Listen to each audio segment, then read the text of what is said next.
Welcome back, everyone, to Goodwill Podcasting. Alongside me, as always, Stone and Dan. And today, our guest, Anthony, one half of the Raiders of the Lost podcast. What's up, fellas? Thanks for having me. Yeah, man. Pleasure. Happy to be Man, we're here. happy to have you. Yeah. And I love Yorgos, so I'm always down to talk Yorgos movies. Man, we're really excited to have you on. It was kind of cool. I was telling my brother, he's like a big movie fan, just like me, my older brother. And like the three people he listens to is this guy, I forgot his name. I think his first name's Dan on YouTube, the Big Picture podcast. And then he said he listens to you guys for like the movie news, those segments. Oh, amazing.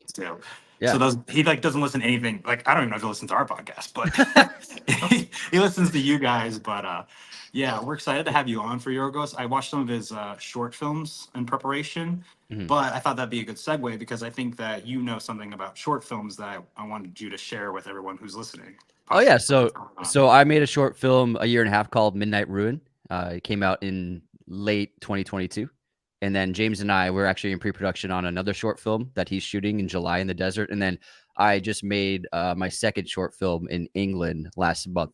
And that's going through the editing process right now, getting color graded and sound mixed. And then I'm going to start sending it out to festivals this fall. So always working. And ultimately our goals are to make films and be feature film directors. So we're both working towards each of those goals.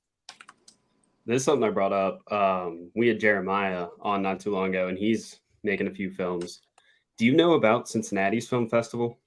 I don't know. So yeah, it's super small. It just started last year. But Martin Sheen, he's from just north of here, and he kind of wants to make Cincinnati like a new like film hotspot.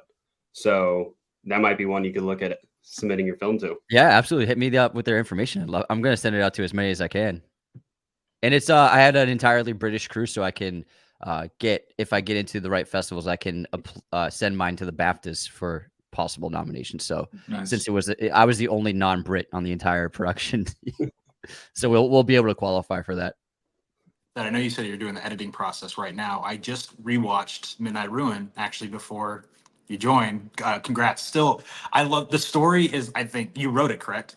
Yes. Yeah, the story is very good. Very good. I was very impressed. And when I first watched it, there was like a twist that I didn't even think about, which I was like, it's a short film. How can it happen? But it happened. And I was like, that's incredible.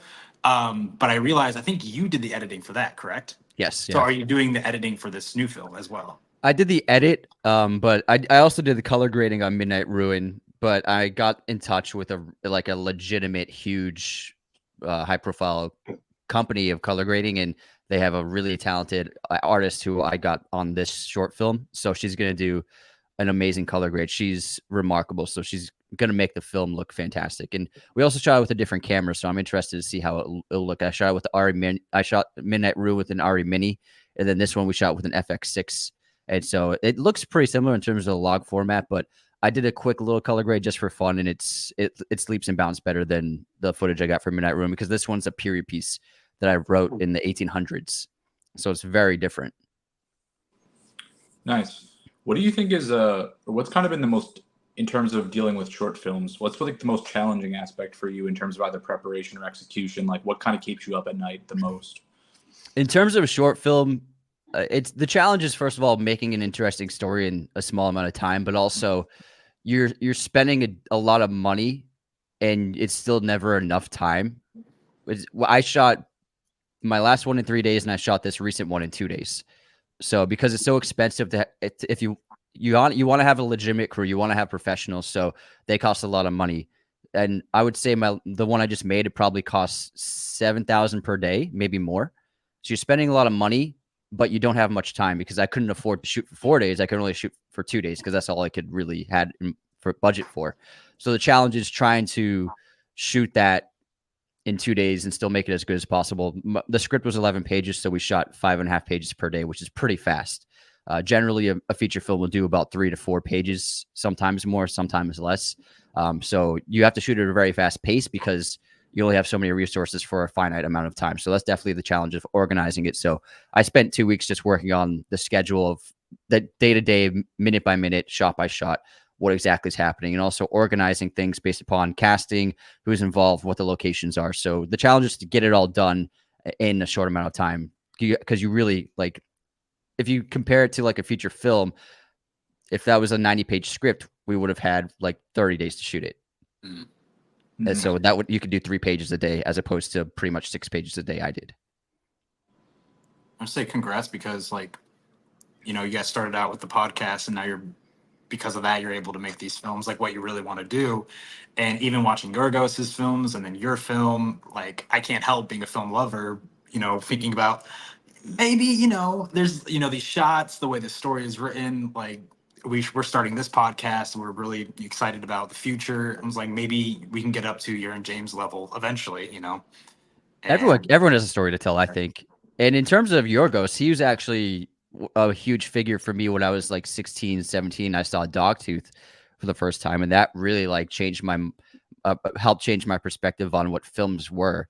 And then from there, he was one of my first international films that was like a non-martial arts film that I watched and really loved. So he had a huge impact on me just as a teenager.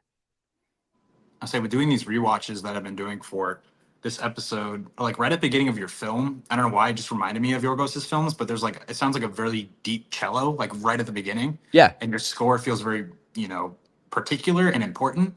And that reminded me a lot of his work. I don't know if you thought about him at all while you were creating it. He is one of your favorite filmmakers, so It was a cello. It's actually an old cello that my composer has. But I wasn't thinking of his scores. I was using Clip Mansell as a huge inspiration for that score, as well as some of the work in the Coen Brothers films when they do have music. So, but I guess there's the things that like crop up, and you're like, oh, I didn't even realize I put that in the film or wrote this because it was something that I saw 20 years ago. But it's just like these little things come in your head, and you forget about them, but then you put them in something. Yeah. I think it almost becomes like part of your subconscious. Like, yeah, you just absorb art, it becomes part of your influences just kind of naturally. And I think that's a beautiful thing about it. Do you have a favorite clear cut favorite director that pops out in your mind, or someone that you feel influences you the most, or they could be separate things? I would say Paul Thomas Anderson influences me the most. Ever since I started watching his films, I think with Punch Drunk Love, and then There Will Be Blood is my favorite film of all time. Okay. But Scorsese, I think, is the greatest director of all time, and he's the one that I think, as someone who loves film and loves filmmaking, he's someone that you just look at him and he's like the god of film. But Paul Thomas Anderson definitely, I would say, had the biggest influence on me in my life in terms of his filmmaking. Understood. Yes, Scorsese's ability to like maintain quality into his older age, and when we've seen a lot of these older directors at least miss here or there, you know, like understandably so, it's really impressive to me. I have a lot of love for him. He's the greatest. Yeah.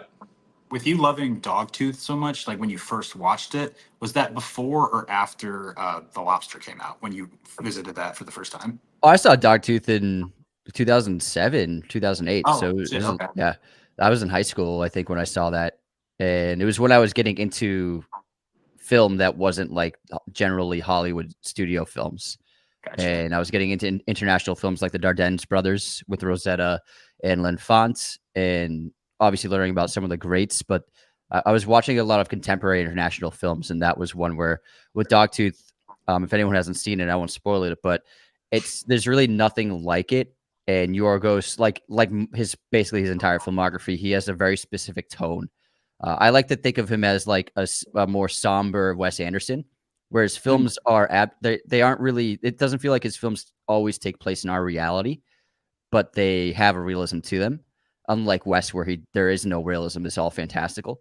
But he does make like these like really cool adult fairy tales in a way. And Dogtooth is one of these movies where it's just like tonally, it's so specific, and the way characters speak, the way it's written, the way it's performed, the tone of it is so off, but in a brilliant way. And it's a balancing act that only like him and Wes can really capture these very specific kinds of tones that don't make sense to most audiences. The general audiences watch something like Dogtooth or Killing of a Sacred Deer, they're like, "What the hell was that?" But like people who love there's like that 1% of audiences who love that, and I think they're really special filmmakers. As a tie-in to Yorgos, I guess, as a filmmaker yourself, would you prefer having that kind of real signature, something where people watch something and they really know can identify you or see you within it, or would you rather have stuff that has more general appeal? Because like, I mean, I don't think Yorgos would trade what he has for, being like a Spielberg, being something that's just way more mainstream or someone's more mainstream. But I don't know. Maybe that is something he wants. But he has this like clear niche, I think, and I'm curious how you feel about that. Like, is that appealing to you, or is it just more about like overall success? I think it's with the great filmmakers, and when they differentiate themselves from the rest of the pack, it's really they're doing things that interest them specifically. Like Yorgos can make any movie he wants with any studio; they would happy to have him. Mhm. But I think I just imagine all the projects he turns down every year, and someone like him, where it's like he only wants to do things that interest him, and he's at a point in his career where every actor wants to work with him. Every crew person wants to work with him, so he has the pick of the lot. He doesn't have the biggest budgets to work with. Poor Things was by far his biggest production, but still, he can get a movie made with Emma Stone attached to it, no problem. So I think for Yorgos, he's in a position where he just likes making what he likes to see, and since he loves what he's making, that is what creates such a differentiation between his work and anyone else's, and that's why it's so specific because it's his voice. Even if he's not written the screenplay like The Favorite, he's probably reworked it, and he's making the film based upon his perspective of it. And he's definitely a filmmaker that no executive or studio head is telling what to do, for sure. Yeah. And it's like, seems like Emma Stone's going to be his partner for a long time. I think they have 2 more movies playing together. They're going to keep making movies, I think, for decades. Yeah, and then she also produced, I think, Poor Things as well. Mm-hmm. It's funny that I was thinking that it's funny that you compared him to Wes Anderson, because that's a genius comparison. Because a lot of people also were comparing it. I know you haven't watched Kinds of Kindness yet, but just the fact that he's like Wes Anderson using the exact same cast in 3 different stories, very different stories, felt very Anderson-esque in a way. It seems like it's something Emma likes to do because she worked with Woody Allen, I think, 3 times in a row before he left Hollywood. So I think that she's an artist who, like, once she trusts someone, she wants to keep working with them. So I think that her and Yorgos trust each other. And I think Yorgos, when he found an actor who's not just insanely talented, but I think that trust goes into he can ask her to do anything and she's game to do whatever it takes to get the story out. Yeah, and I think with someone like him, that's really important, right? Like having that kind of relationship with your actors and like having established trust, like obviously he's really on the edge a lot of the time in terms of like, stuff that an actor might be comfortable with or just like thematic material that might be challenging for someone to wrap their head around. So I think Emma Stone might be my favorite actor working right now. So I've loved their pairing, and I think it's cool. Something I wanted to talk about for a while with her, and I've talked to you about this, Dan, was the fact that her producing credits are going off the charts right now, because I know she had Problemista earlier this year, and then I saw the TV Glow, and she's also doing A Real Pain coming out later this year. So she's pretty flawless when it comes to the projects that she's behind, and I think that's people just don't pay attention to that much, And she's producing with her partner, who's also a film director, and she's producing his next film. Yep. And so it seems to be like a really great creative partnership they have going. Oh, and then she's also doing the movie that Nathan Fielder is also directing too, Checkmate, as well. Oh, he's making another film. Great. Yeah. That's the Hans Niemann Magnus Carlsen story, right? Oh, yes. Yep. I like don't talk about this. I've played chess. I play chess like competitively. I played chess my whole life. I'm so fucking excited for that movie. It's a really, really, really cool story. I don't know how like accessible it will be, like mainstream wise, but it's a really, really great story that I'm excited. And it's like it kind of just happened as well. So I think it's interesting that it's being told. And I saw she was producing that. I thought it was really cool. She's making really, really good choices right now, I think. Mm-hmm. But Dan, after, you said, I know we talked about it, after these rewatches, you said that your opinion on some of these movies have changed. I think before this, I would have maybe said that The Lobster was your favorite, and I know that we're going to talk about that first. Is it still your favorite after revisiting all these? Yes. Okay. Yeah. Do you guys want to dive into that a little bit? Yeah. Anthony, do you want to kick off with how your general take on it? So the Lobster again, it's a brilliant concept tonally. And this is the film where he was really striking this great tone where I compare it to Wes Anderson of like the way characters speak, the way characters act. It's not based in reality. It's based in his reality. But he has the realism in the tone. And on top of that, this is the first collaboration with Colin Farrell, obviously Killing of the Sacred Deer. A great cast. John C. Reilly's great in it. Ben, what's his name from the Bond films is wonderful in it as well. And Rachel Weisz is otherworldly in this film. Lea Seydoux. So this is where he got his chops, and he's working with huge heavyweight actors. Ben Whishaw, I'm sorry, that's his name. And when his dialogue is so specific that when you have great actors doing it, it works. And on top of that, you got great, beautiful cinematography. But the brilliant concept, it's a silly concept, people being turned into animals. But the way he approaches it, it makes you feel like, oh, this makes sense. And this is like a reality because you get sucked into it and you get immersed into the storytelling. And you're like, oh, I can believe this ridiculous, insane concept. Like this movie shouldn't work, but it does. It's because he made it. Yeah. Connor, this was your first time watching this, right?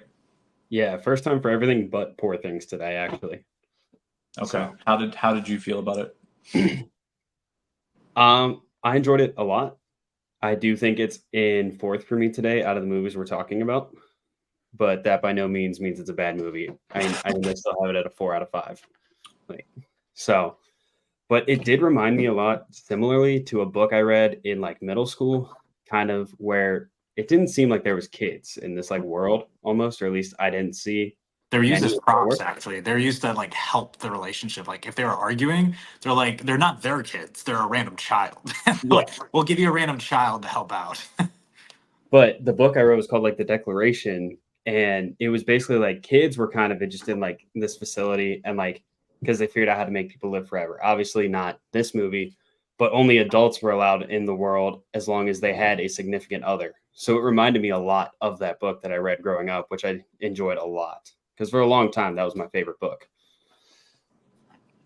What I love is he doesn't have to over-explain this world that he's created. You have like that one sequence where Rachel Weisz, Lea Seydoux, and Colin Farrell all go to town, and the other actor, they go to town, and just simple interactions with the police. Like, just the way that they are talking with each other, you understand basically everything you need to know about this world and why that hotel or whatever exists, rather than blatantly explaining it to you, which I feel like a less experienced writer and director would do. So it's also, I think it's his, I don't know, Poor Things. Poor Things was the only movie I was not able to revisit before recording.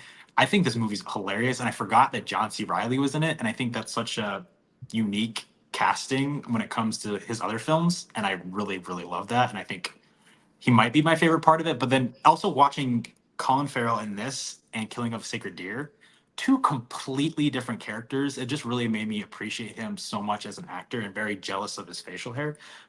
But, we'll get into that. Hair god. He's a hair god. Yeah, I'm a little. Yeah. Like, they even talk about it in Killing of a Sacred Deer. I'm like, I'm patchy. I'm jealous. So. Yeah, his beard there is crazy. This is one of my favorite movies of all time. Like, this is my favorite. I think of it as a rom-com. It's my favorite rom-com of all time.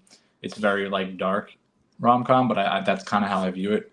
I think the humor is maintained so well, really, the entire time. Like, and it's just so willing to just ridicule society as a whole. Like, it's not really just about relationships. Like, I feel like it's about like how people interact, how they deal with each other, like just making fun of so much bullshit in the world, and bullshit in like interactions in our conversations, like how fake people are. Like when the girl's talking about, how you're my best friend, this and that, like reading off a piece of paper, like those moments, I'm just like, this is so good because I feel like I've met so many people like that, where it's just like kind of an NPC energy, I feel like permeates this movie, and that is a lot of people. And like, I think that's really funny because I think there's a lot of really dumb shit about society, and a lot of it has to do with relationships. But I feel like we all know someone who's just in a relationship for no reason, right? Like that, in the movie, it's kind of like they seek out one one differentiating factor that they can link to in the other person. They say, oh, well, you like this, I like that, so we must fit. We both have And then, nosebleeds. yeah. Or And people like fabricate that too, even in real life. They'll fabricate liking something just because they're attracted yeah, to something. and Like I everyone in a love relationship. I love that portion of it with the nosebleed because like, you know, it's a way where he's physically damaging himself to make it fit. And like obviously that's very literal, but like you see people like lose parts of themselves trying to like be someone that someone else will like. And I don't know, it's just the whole movie feels so real.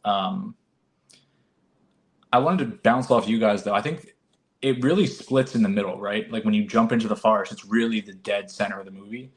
Um, and it feels very different to me. And I don't dislike it, but it almost feels like another movie, and it almost feels like you're in another world. And I love just like their cynicism is so intense, like it's making fun of that too. And like I like that. But I want to see how you guys feel about how it's split in half. Well, it's kind of like the hotel and the world. It plays on the expectations of our world, the expectations of you have to have a family, and you have to find a mate, and you're kind of ostracized and looked down upon if you don't have a partner, and the silliness of that. If it's really like society's expectations that you have a partner and that you make a family, and it's a silly thing to date. And I think that this film is so matter of fact and the way it presents the world that it shows how silly it is. Ultimately, it's just a funny thing that humans do, and we're social animals. And then the forest is anti-authority, anti-society, just pure rebellion and pure freedom. But there still have to be rules, otherwise you'll fall into chaos. Yeah, I found myself one. It was hard to find a flaw in this movie. I don't even know if this is a flaw, just like a personal preference. I wish we got to know more about Rachel Weisz, just a little bit more, because she is only surprisingly in half of the movie. Which I like made a note to pause it and be like, okay, we're an hour in. This is a 2 hour film. I couldn't She is believe narrating too, which I love. that is that is true as well. And I love her narration. Like I feel like it's so good. And I forgot that Leah Sadu is also in this movie as well. And her character is really interesting because I feel like from how the story has gone so far, you anticipate that everyone in this, mansion or resort is very bad when it comes to their outlook about relationships. And then the forest is freedom. These are all the people, this is where Colin Farrell's character will find happiness. But even in a sense of singleization, I guess, you have someone who's still controlling you, who tells you what to do and not to do, just like the other end of the spectrum did. Like everyone wants to be controlling in your life rather than you just trying to figure out stuff yourself. You know what it reminds me a lot of, and this is like a weird comparison, but it reminds me a bit of Fight Club in that way, where it's like you're fighting against this like consumerism and being a sheep and this and that, and then you're breaking out into something where you want to be like edgier and a revolutionary and not going with the flow and not buying in, but you're just under someone else's boot, and you're just under someone else's like ideological like system. And it's you have the illusion of freedom and the illusion of, oh, I made it out of the the shit, but you're just in another like box. And it's like it's kind of a, I don't know, is it a good thing? And like Leia Sadu is so fucking good in this. Did you see Anthony the Beast this year? I haven't seen it yet, but I want to. It's one of my favorite movies of the year. I really loved it. I just think every single thing she's in, she's incredible. Yeah. And She's one of the best actors alive. Yeah, it was a great casting here. But I just think it's funny how that world is like just this illusion of like freedom and being different. Do you think the ending is like there's like an open ending to like what happened? Like, did he leave? I think that's what they're hinting at, but I don't know. Like, did he take his I don't think it's eyes? hinting at anything. I think it's just letting you sit there and I feel like every single door has an even probability of, like being opened after that. You know what I mean? I mean, for all we know, he could have not blinded himself and just told her that he did, just so we could get out into society like that. That's true. I didn't even think about that. That is true. Yeah, I guess maybe I would ask you, like each of you, like what do you think happened? I think at the end he leaves her. That's how I think always he does looked at it. too. Yeah. I think he does too. They stay on that shot just long enough. I think he could have made it quicker. It's very, I think maybe a minute or two that we're just, focusing in on Rachel Weisz, but I think those minutes really tick by. and you feel it, and you're like, oh shit, he's gone. But I mean, also there could be a bloody mess in the bathroom that he's. If you blind yourself with a steak writhing in knife, I don't pain. think you're like rushing out. You probably I think Rough he's and destined to. I think he's always destined to be alone. That's how I look at it. He might be. I don't know. I think I might be with he didn't blind himself and he just went back out and lied. But that's like he spent that 2 minutes that you were saying, Stone, just like trying to build up like the courage to stab himself and just couldn't. Well, I think something that's very important, which also hints at the fact that he probably left, is more than anybody in the movie, really, he is so focused on them having similar characteristics, like that one thing that they have in common. Like he tackles that guy and he's like, "Do you have contact lenses?" Like he wants to know if he's perfect for her, like he is. So the fact that they no longer have that in common, I think, he like calls out the other guy that he's not doesn't have a bloody nose. That's very important to him. And I feel like just because they took her eyesight, that really bothers him so much that he left. Yeah, but I also think he wants companionship, and that's why he brought his brother to the entire like event. Yeah, I think I honestly completely disagree. I think the reason he does that in the boat is like he thinks it's a fucking joke. Like I think he thinks it's pathetic that he's trying to make himself like be like her when he's not. And I think like the movie makes it clear there is like a genuine connection between him and Rachel Weisz. Like that, it's I think the movie's trying to understand what actual companionship and actual like compatibility in a relationship looks like, and I feel like it shows you that they have that. It doesn't feel like manufactured, and I feel like there's genuine like passion between them, which is obvious, which you don't see anywhere else in the movie. So yeah, I don't think I really agree with that. Yeah, it's funny. The first time I watched this was a rewatch recently, but I watched it with my wife, and she doesn't get Yorgos's worlds like I do. She's like, "This is really weird," but she was on board until that crazy lady did what she did to the dog, and she was like, "Turn it off. I'm not here for that." Um, and that really made me disappointed. I was gonna ask, what animals would you guys choose? I feel like my answer's obvious. A It's shark? going to be a shark. I'd be a tiger. Tigers are terrifying. Yeah. I probably would choose a dog. I like dogs. Hopefully, I find a good home. Damn, I'm Basic. I'm in England, right? So there's not a lot of stray dogs over there. So hopefully, someone would take me in and I'd pet my belly and feed me wet food instead of dry food. I don't know. Are you talking about what animal you want to be or a fantasy of yours? No, in context of the movie. Yeah, I was gonna say I thought it was funny that like his choice is so pragmatic, and like the way he presents himself the entire movie is so just like he doesn't care about anything, so it's like always just him trying to be like logical, and he's like, well, lobsters like will always be fertile and they live for 100 years, and like it's like what makes sense. When I feel like a lot of the average person like just wants to be a dog or something, like they just take whatever comes to their mind. But I just thought that was a very funny choice by him. Also, I think you're special, Stone. I don't think you're average. Appreciate it. I just like dogs. I got 2 of them. Before we always record, I always have to take them on a walk. That way, that's a short life though, so I don't know.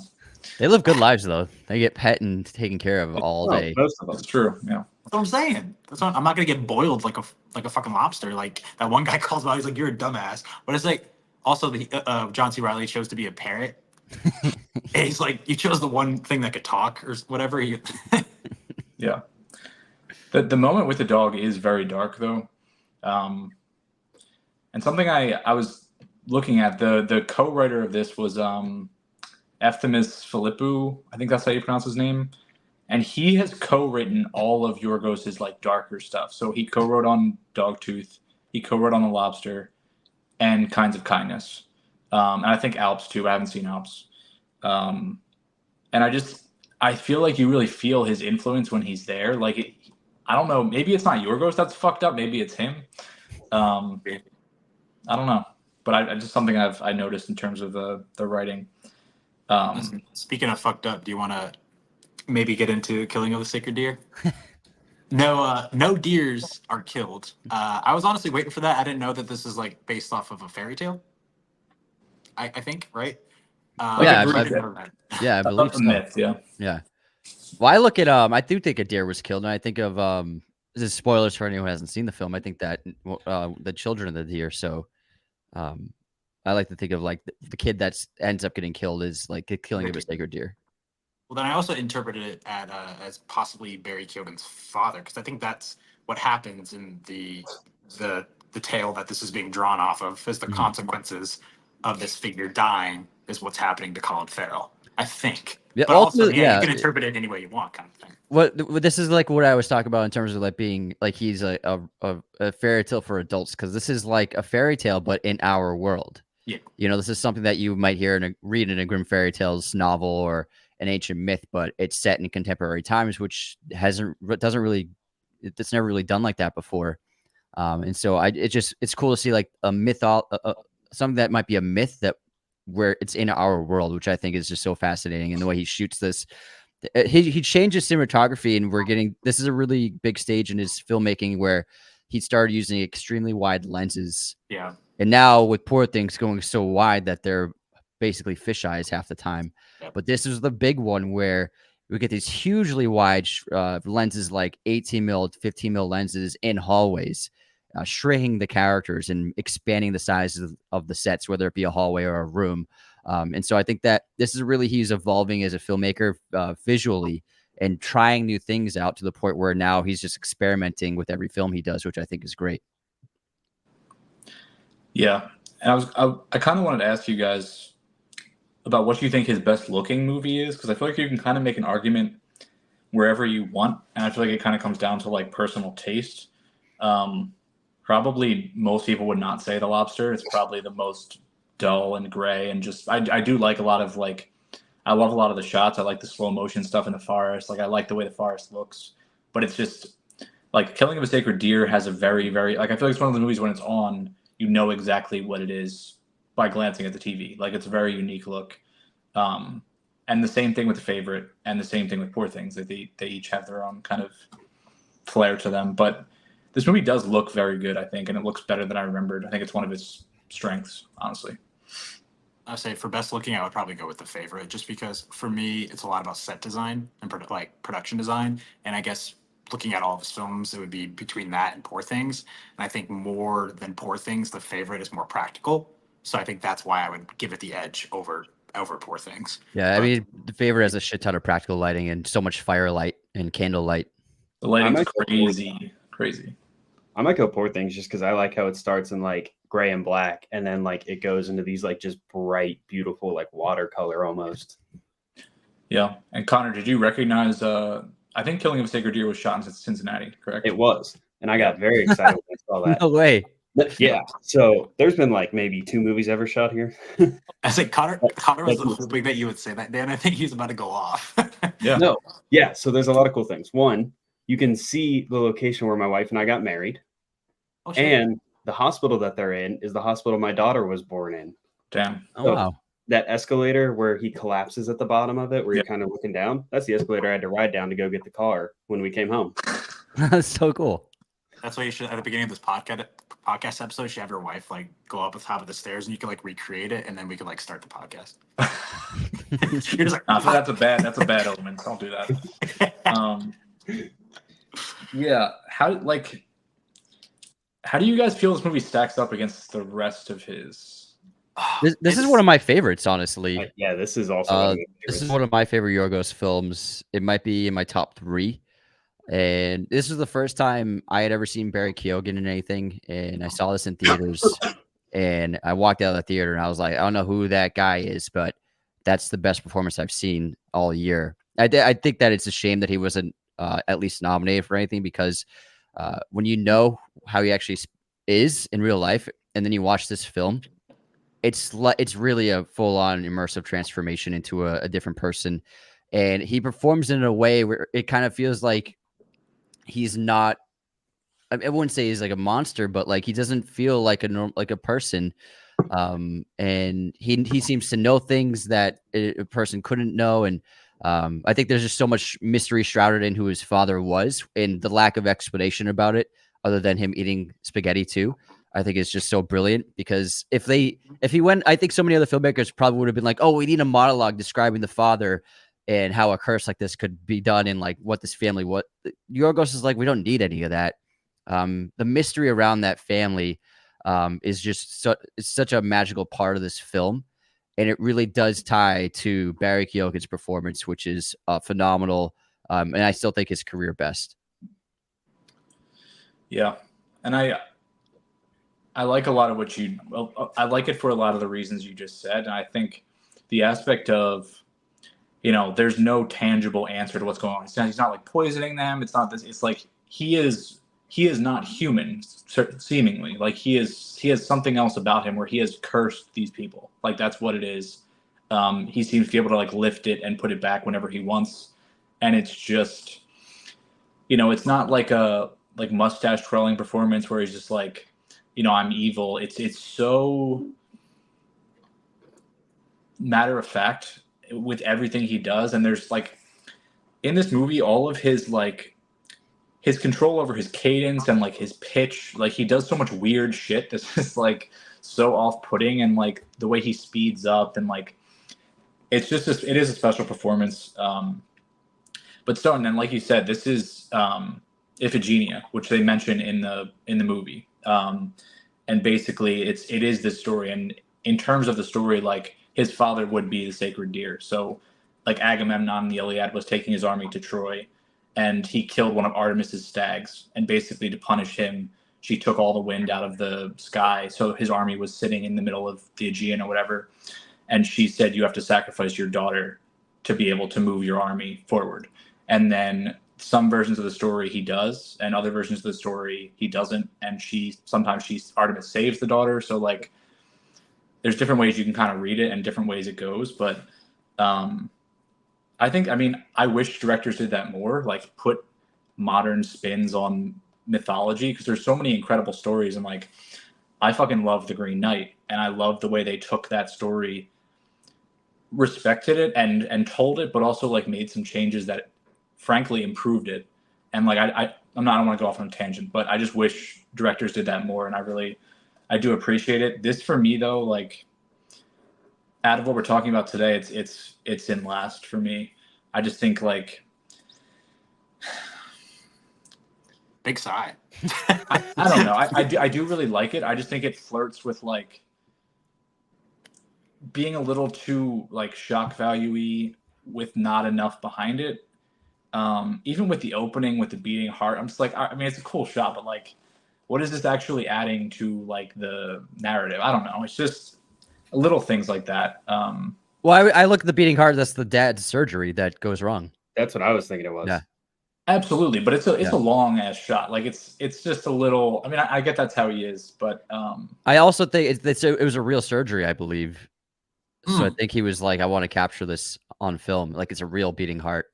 Yeah, I think it was. I saw this interesting breakdown on YouTube talking about how this is an exploration of breaking down the God complex and the fact that a surgeon has all of this power, and that's why that shot holds for so long.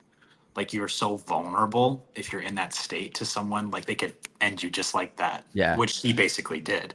And it's about, Colin Farrell being this very rich, wealthy man with a good, like a large family, or not good, large family, but it seems like a very weirdly stable family. Like the way they interact, you can tell that it kind of seems like a script. Like they're asking the right phrases and talking about the right things, but they don't necessarily mean it.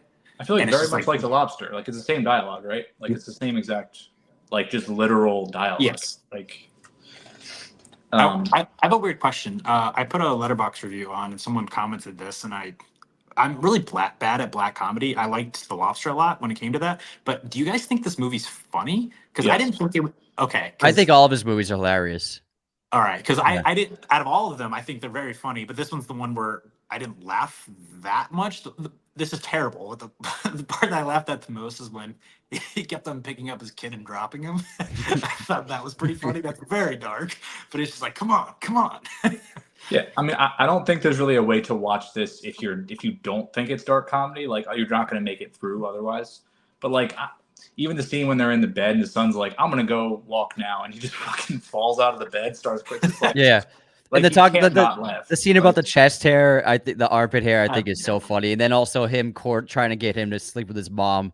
Yeah. I think it's all really hilarious, but it's a very, very specific kind of humor. The average person would watch those scenes and be like, "This is just weird and boring. What the hell is this?"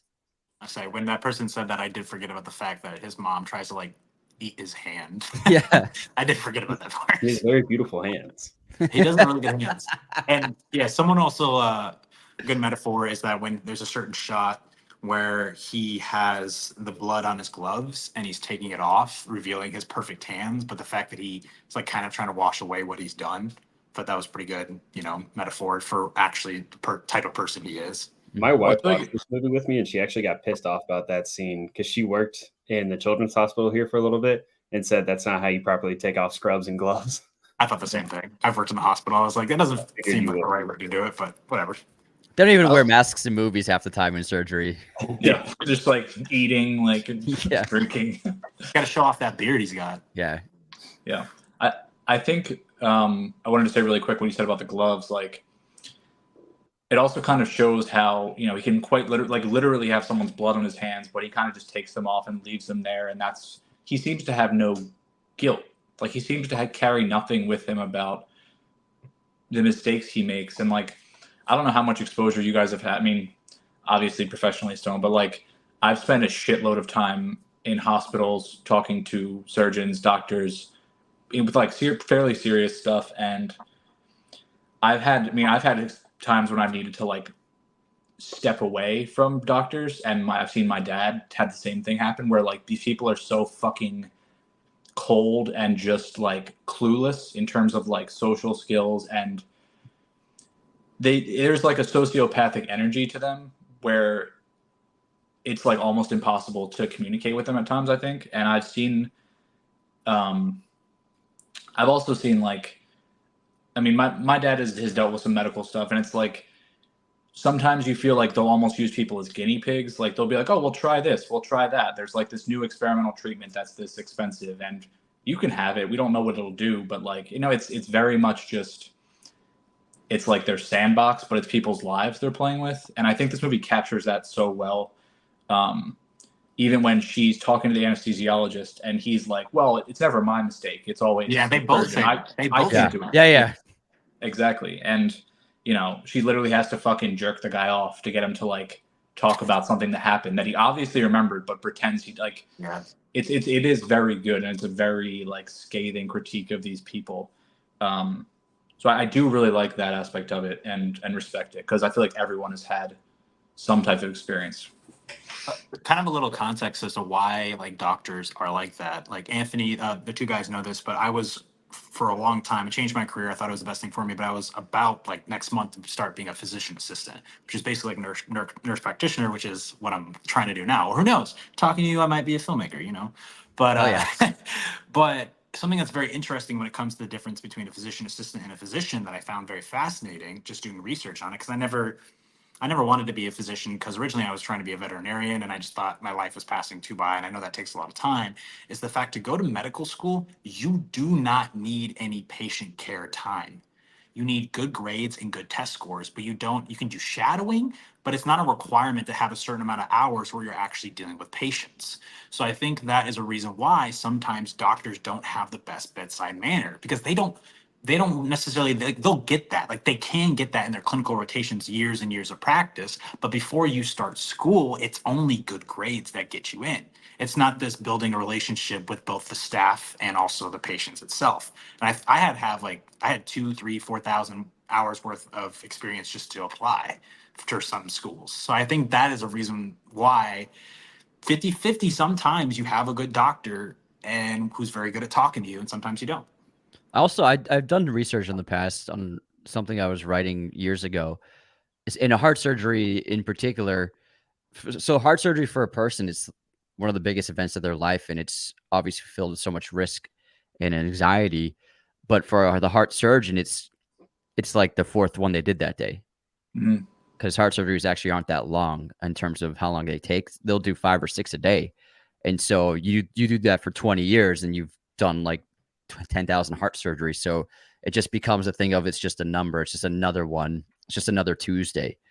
becomes so normal and trivial to their lives. Yes, it's a person's life on their patient side. It's like my life's at risk, but for the doctor, it's like you're just like my Tuesday 10 p.m.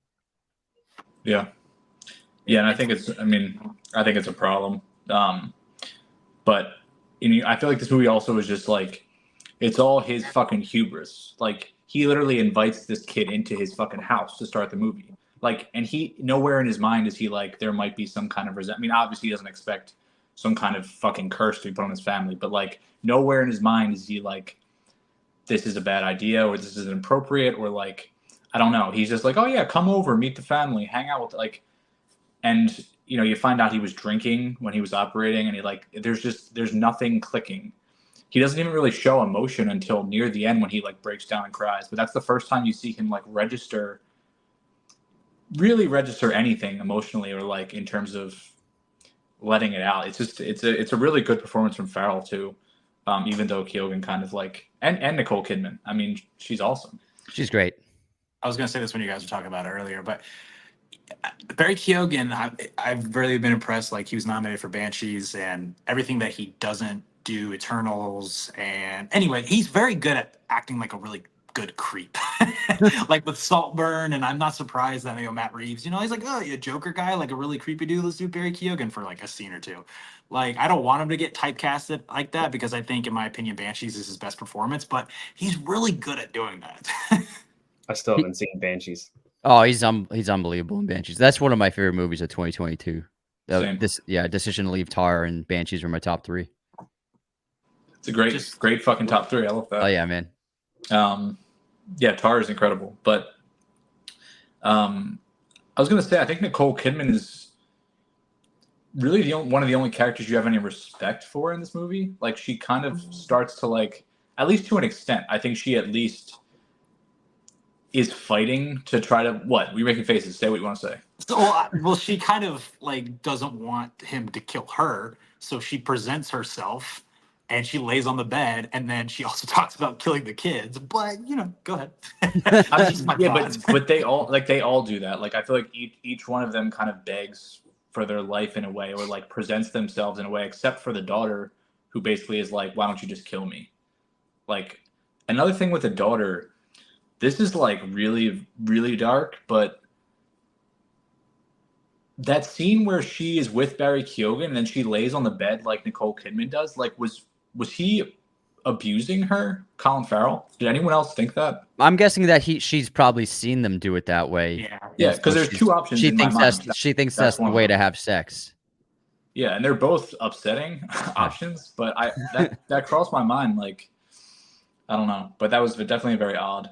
I thought maybe it's the fact that it also paints the picture of, this glorious life of being a surgeon, and you think their life is fantastic, how something as intimate as sex is not really passionate at all. Like, it's kind of like a chore in a way. There's no, in a weird it's like way, procedural. Yeah. It's like it's just time to do this thing, Yeah. Yeah, it is very good. And it's not so like, I don't mean like I'm trying to put this movie down. I really, really love the other 3 we're talking about. So like, it's more so that, but I do like it. And I think the medical field needs to be mocked more, honestly. Like, to be real. Honestly, before I've gotten into film as much as I have since I started medical work, just even doing that, I was like, there's so many interesting situations that go on in a hospital that are wrong. Like, there's so many ethical dilemmas and so many different types of patients, and even the people that work there. Like, maybe that's why Grey's Anatomy has been on for 20 years. I don't know. I don't watch Grey's Anatomy, but there's a lot of untapped potential there that I'd love to see in like bigger talked about movies in a way. Well, that's also why I think House is one of my favorite shows of all time. And I think like it presented so many different situations and so many different like dramatic moments. And like, there's also like a mystery element to it of trying to figure out like all these different rare, afflictions and stuff. But I feel like that was a great example of like just countless situations in hospitals that can be explored dramatically. I love that show. I also liked House a lot, but then also there was episodes where like they couldn't figure it out, and he would just be like, there's a toothpick stuck in their ass, and that was like the result. I think that's when I kind of tuned out. Yeah, no, definitely not going to be all hit episodes, but generally good. I think I can't remember his last episode, but I know you guys got recently off on a tangent about Supernatural. Anthony, what's like a show that you are big fan of? Like you and James, like what's like the go-to? Probably The Office to just always put on. That's probably our most watched show. Yeah, The Office. Background noise. That's yeah, why background noise, and so much for it. our old roommates, we were all big Office fans, and we'd be like, "Should we just watch all the Christmas party episodes in a marathon?" We would just do that randomly. Like, so definitely The Office. But I mean, I don't watch too much TV, but so like just in the last few years, I've just watched Succession, The Bear, House of the Dragon, and The Boys. And I think that's it for television of like the last 3 years. I just mostly watch films. I'm the same way. Can I just ask one more question? Maybe then we move forward from this movie. But I think something that's interesting about it is like sometimes I think it's tough to tell a story when you kind of know the ending, where there's like an inescapability to like the fate of the characters. And I guess a two-part question: do you guys feel like this was inevitable? Like, did you ever feel like they were going to get out of it? Did you ever feel like there was going to be another outcome? Because I feel like I never did from the first time I watched it. I feel like it's like watching a train coming down the tracks and you can't move. And I think that's interesting, but like, I don't know. I think it's sometimes can be difficult to tell a story in that way, but I wanted to see. And also, just like, go ahead. There's a Michael Haneke film that this film always reminds me of, and it's Funny Games. Yeah. And obviously with the he's selecting which one to kill randomly in this film by spinning, but in that film they play Eeny Miny Mo. But I think they're with Funny Games and with this film, once the curse is revealed to the audience of what's happening, for me, whenever I watch it, it's just the dread of seeing when it's going to happen. And that's the same thing with Funny Games. The first time I saw that film, I'm like, I don't think anyone's getting out of this. I think they're all going to die. And it's slowly realizing that fact come to fruition. And same thing with this film. I was like, someone's going to die, and waiting for that and feeling the dread and tension of that happening. You know what's interesting, just thinking about that, is if you knew that. So Dan, you knew that too, Connor and Anthony. Did you know that, Connor, that you expected someone to die at the very end of this? I did. I think this is very interesting. Who would you have not wanted it to be the most? I think the choice is the kid, the person who died. Yeah, the most innocent. Yeah. I think that's very interesting how the whole story frames it that way. I mean, it's just the youngest kid in general. And then you have the mom who Dan said is not as innocent or isn't as innocent as the other two, or I think she's the most aware of like his flaws, her flaw, like aware of everything.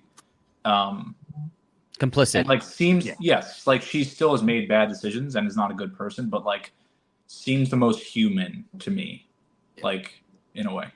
I just wish the human that died wasn't the kid. Poor guy's like crawling on the ground, cutting his hair. And I was like, oh. Yeah, it's a good performance from him and being both the kids. Like, yeah, he's in mid-90s, that kid. Yeah, I've been wanting to watch that for a while. Yeah. And Like, she was in that TV show on Netflix, The End of the World. The End of the Fucking World. She was in that show. Wait, no, I'm thinking. Oh, sorry, different actress. Forget I said that. One question I had for you guys was going to be, because when I first watched this, it felt like kind of comparable to Prisoners, but with the like torture scene almost in Prisoners, where he's like trapped him in the bathroom, the hammer scene, the shower. This one, he obviously just ties Barry Keoghan up, shoots him in the leg. Did you guys feel that at all? This really made me want Yorgos to do a horror film. I can tell you that. Like just how intense. He'd make a good one. Yeah, and violent. It'd be just like, before you even mentioned that, Connor, like the most brutal thing that I can think of when it came to anything that happened in this movie, which is kind of, I don't know if this is weird that I'm thinking of it, is the scene where the daughter just crawls forever outside. I'm like, geez, that's just messed up that he's like bandaging her knees up and everything. But intensity definitely reminded me of Prisoners, I will say. Mm-hmm. Yeah. That's why it was hard for me to find a comedy, because I think this is his most brutal film. But like I said, I've always been bad at like picking out black comedy. The last thing I liked too was in relation to Nicole Kidman's character, that she just lets him go. And she just says to him, so matter of fact, like, this isn't gonna fucking change anything. Like, I think that was very interesting because, I mean, the movie has a lot to say too about revenge and justice and what that looks like. And I think Kyogen says, like, I don't know if this is justice, but it's the closest thing I could think of to fair. Like, that's what he says about in terms of rationale. And I think, like, you know, if they kill him, is that then justice for, you know, it's like an eye for an eye. Like, they wronged him, then he'll wrong them, and they'll take him out as they go. And, like, then what? Like, it doesn't help anyone. So I thought it was interesting that she let him go, and I kind of respected it almost in a way in context of the movie. I don't know. But it's interesting. It gives you a lot to chew on, I think. You guys want to get into my favorite movie, The Favorite?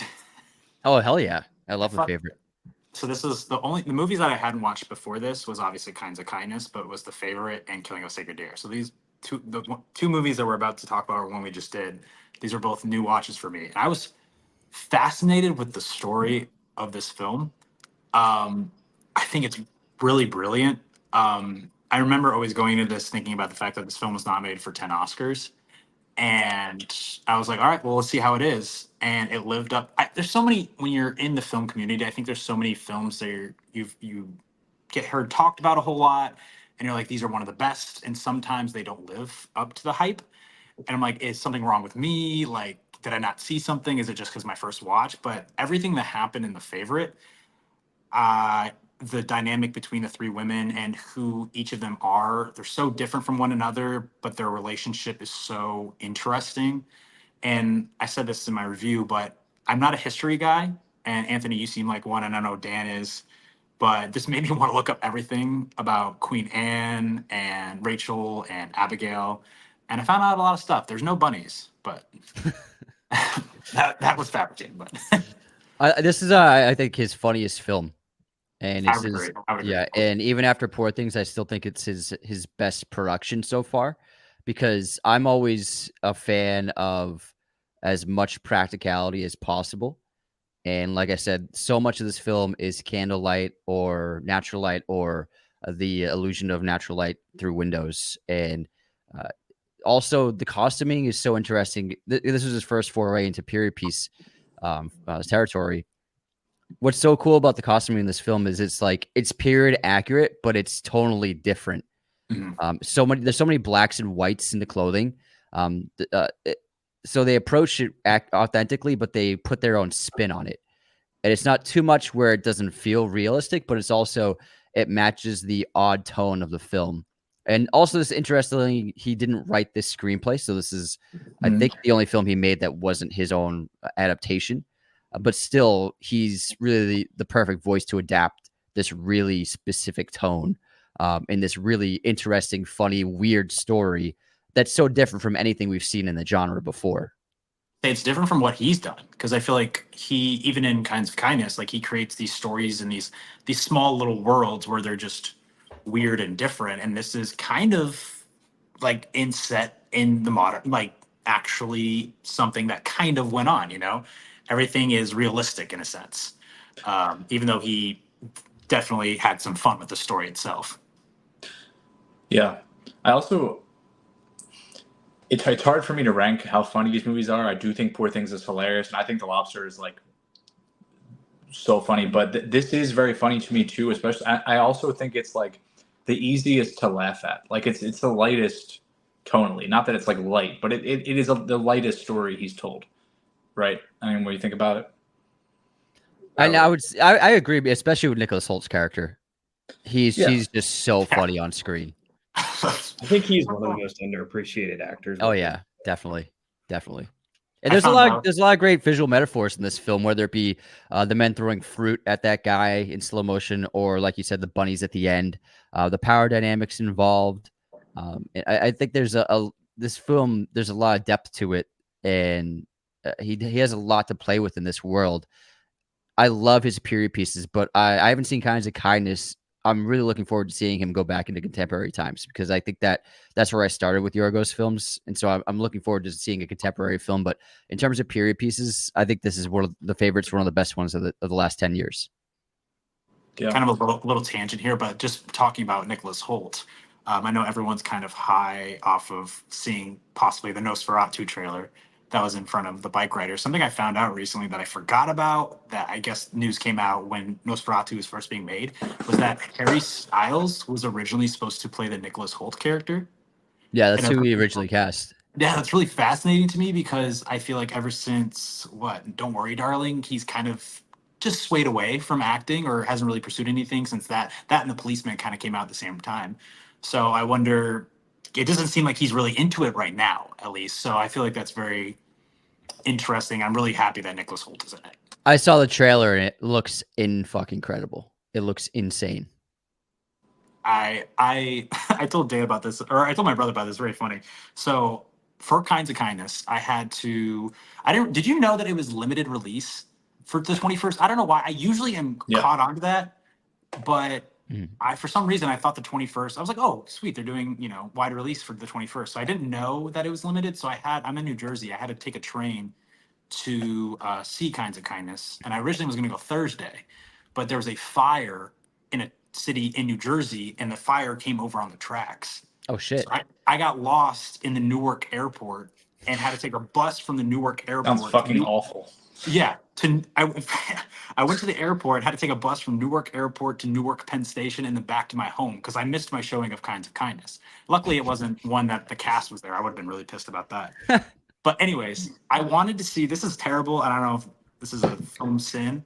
I wanted to see the Nosferatu trailer so badly, and I have to plan a lot because it's an hour train ride in, hour train ride back, and my wife works, and I have to pick her up, stuff like that.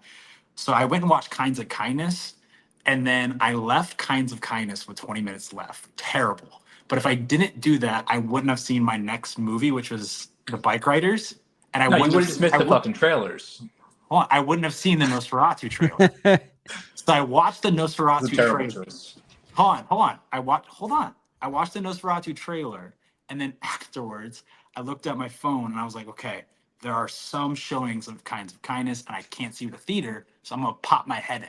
So I popped my head in like 4 or 5 or 6 theaters and found the Kinds of Kindness that was just about at the end, and I got to watch. You the caught end up? of- I got to watch the end of Kinds of Kindness that I missed, and if I didn't do that, I wouldn't have seen the Nosferatu trailer. You took a commercial break.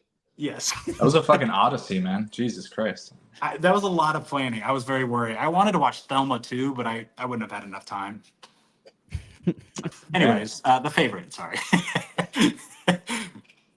Do any of you not think that, or who do you think gave the best performance in the movie? Olivia Colman. Olivia Colman. Yeah. I'm a sucker for Olivia Colman. We all agree. I Okay. love her. Good. She's phenomenal in this movie. She absolutely deserved her Oscar. Because she is so funny. Like you said, this might be his funniest film or one of his funniest films. And when you say that, yes, Nicholas Hoult jumps to mind. But what doesn't jump to mind for me, it's so sad, is who her character is out of all of them. She's got so much misery that's just down deep inside of her, that even though she is the funniest one in the movie, though, she has the funniest lines. And I think that's incredible that you can be both the saddest part of the movie and the funniest part at the same time in a movie where you have Rachel Weisz, Nicholas Hoult, and Emma Stone. She also, like, I feel like it's not like a stagnant performance. Like, she really goes fucking downhill, straight downhill really throughout the course of the movie in terms of like how she looks. And honestly, like, Olivia Colman's not like a really heavy lady. I feel like she gained weight, A, for the role, and B, throughout the course of the filming. Like, she looks really like just like unhealthy, and like the way her face starts like drooping, and like it's a crazy performance.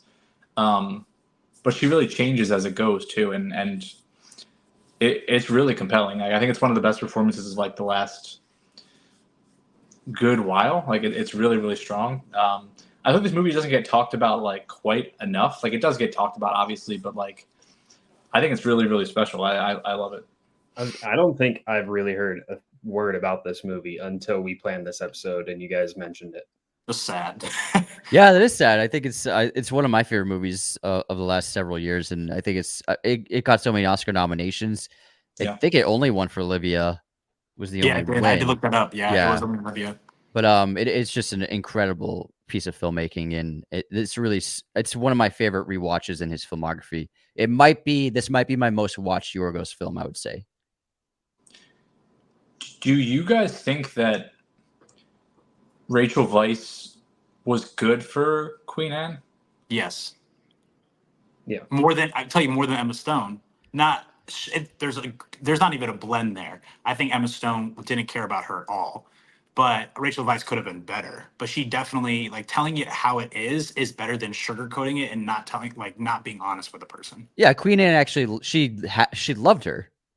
Yeah. Whereas Emma Stone's character is just using her for personal gain. She is really in the first half of the movie though, like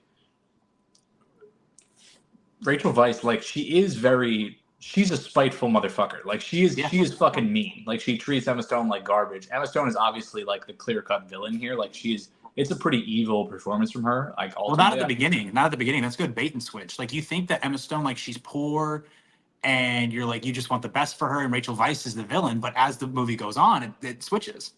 They put you into the queen's perspective of like, oh, my old friend, she's so mean and she never respects me or she's always being an asshole, but she does have her best intentions. And then there's this new play thing. There's this cute girl. She's sweet to me. She's nice to me. Yeah. And so he puts the audience into the queen's perspective. And like you said, it's a bait and switch of like, oh, I'm going to go with the new pick. I'm going to go with this new person who I like and is nice to me, but ends up being the wrong decision of who to have as a partner. Yeah. And I like how, like, I feel like it paces that discovery fairly well. Like, I feel like you start seeing signs early on that, like, she's kind of a rat when she's, like, sneaking around and kind of just, like, I think it's just paced well in terms of, like, how it escalates until the end where she's just kind of like, yeah, I won. Like, fuck you, basically, which is funny to see.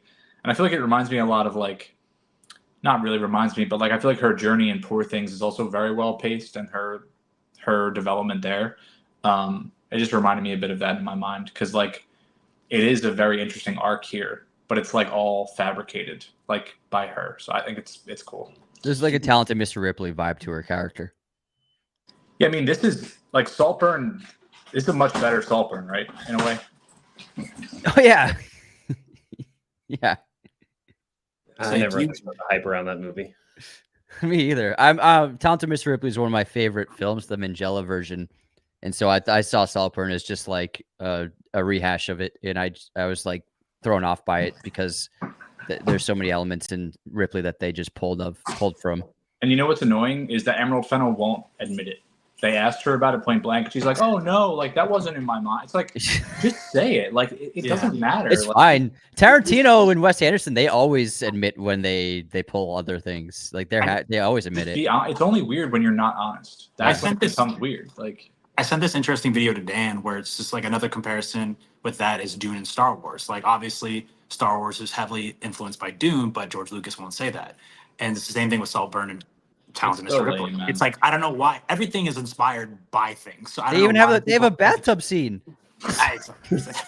Yeah, it's like bar for bar. Like it's not even like something someone can be like, maybe. It's like no, it just is that story and like whatever. But also if you like, sorry, Connor, go ahead. Oh, it's like what I was talking about last week with the Linklater episode. Anthony, have you seen Before We Go? Before We Go, Chris Evans movie, directorial debut, him and Alice Eve. Oh no, I haven't, but I know. I have loved that movie for years. Mm-hmm. And last week I watched Before Sunset or Before Sunrise, whichever was the first Sunrise. For the first time ever, Before We Go is bar for bar. Yeah, I'm never gonna watch it. Then. Wow, I'm never gonna watch it. Yeah, Before Sunrise is a masterpiece. In New York City. Yeah. So, do you guys know who? Wait, really quick, Stone. I was going to say, Anthony. Did you watch the Ripley Show on Netflix? Yeah, it was very good. I didn't love it. I didn't adore it, but it was very good. It was extremely well shot. Robert Elswit, it was the DP of the entire series. I was curious. Sorry, go ahead, Stone. You're good. That just reminds me that Andrew Scott's going to be in Knives Out 3, which makes me really happy. Mm-hmm. But I was going to say, with the historical accuracies when it comes to the movie, do you know who, which is Sarah, Rachel Weisz's character, do you know who her descendants are? The cigarette company? It's very, very famous people in England. So it's interesting. At the end of the movie, they presented like who really won.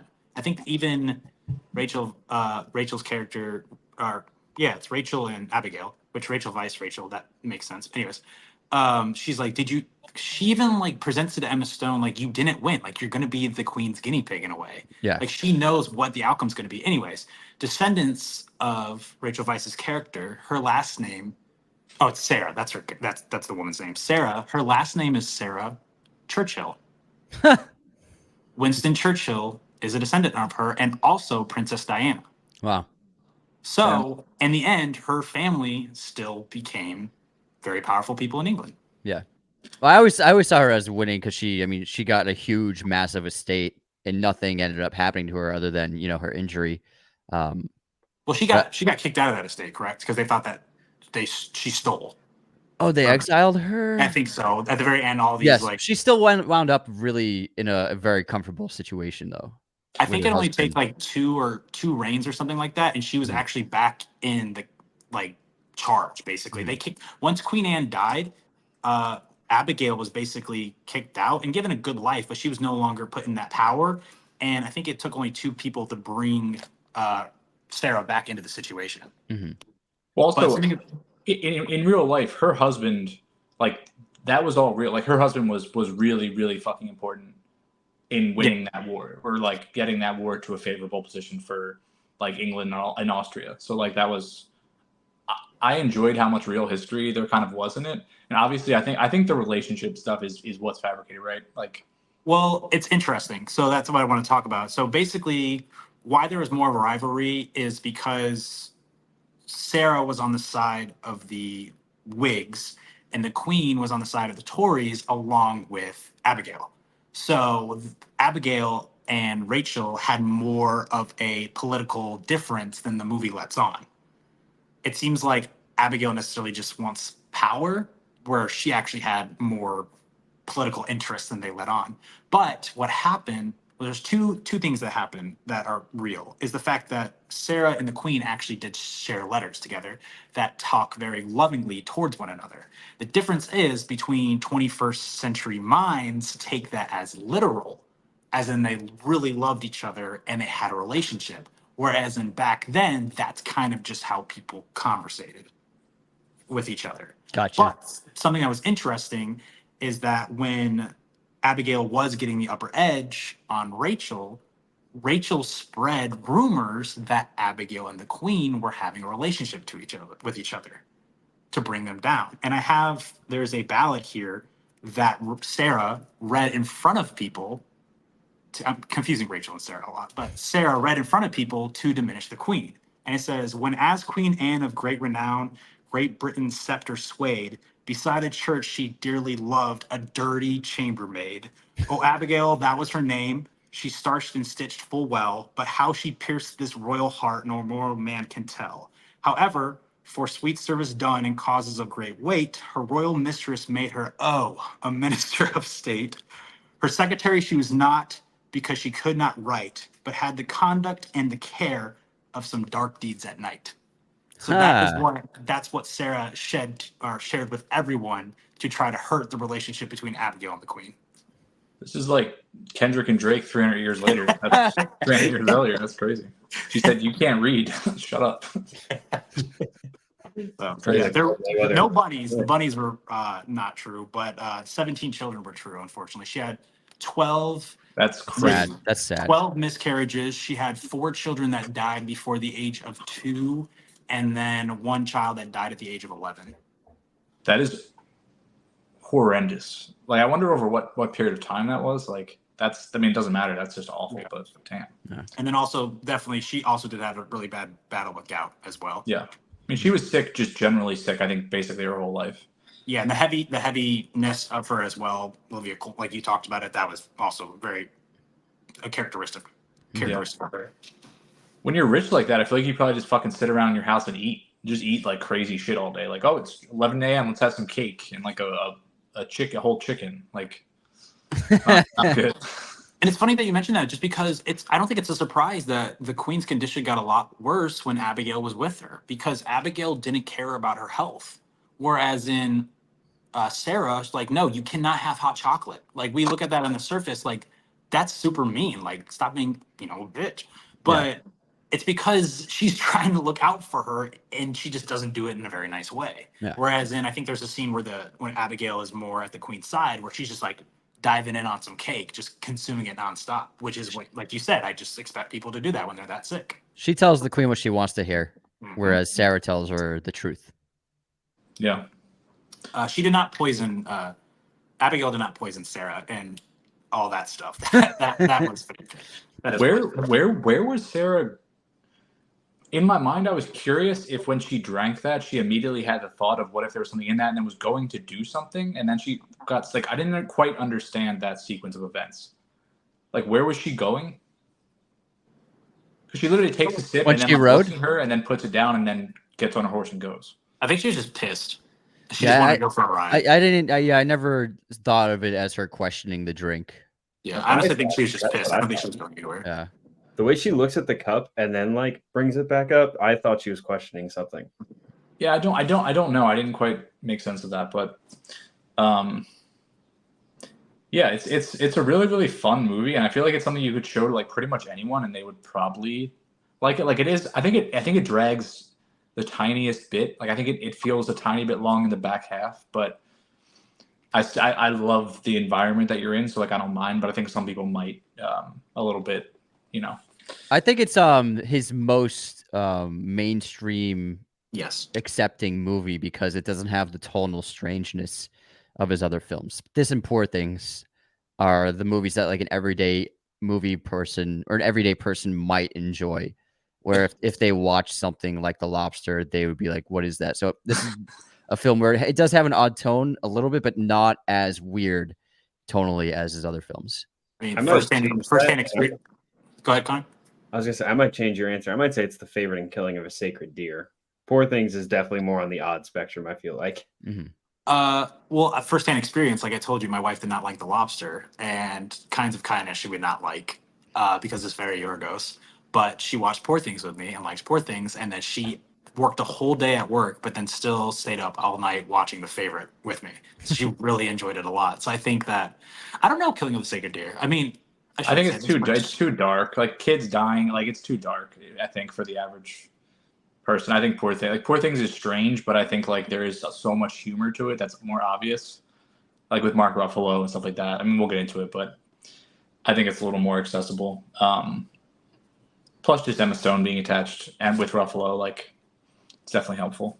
The Yorgos, I was a little bit worried there. He's got to stop. Like I said, she didn't like the dog like getting kicked to death in The Lobster with that the thing that happens with the bunny at the end with Emma Stone. I was like, okay, we're doing good, Yorgos. You haven't hurt an animal yet. Please, let's not go too far here. Yeah, like 2 movies of recent memory that my wife has asked me to turn off and just finish when she's asleep is The Lobster for the dog scene, and then Django Unchained also for the dog scene.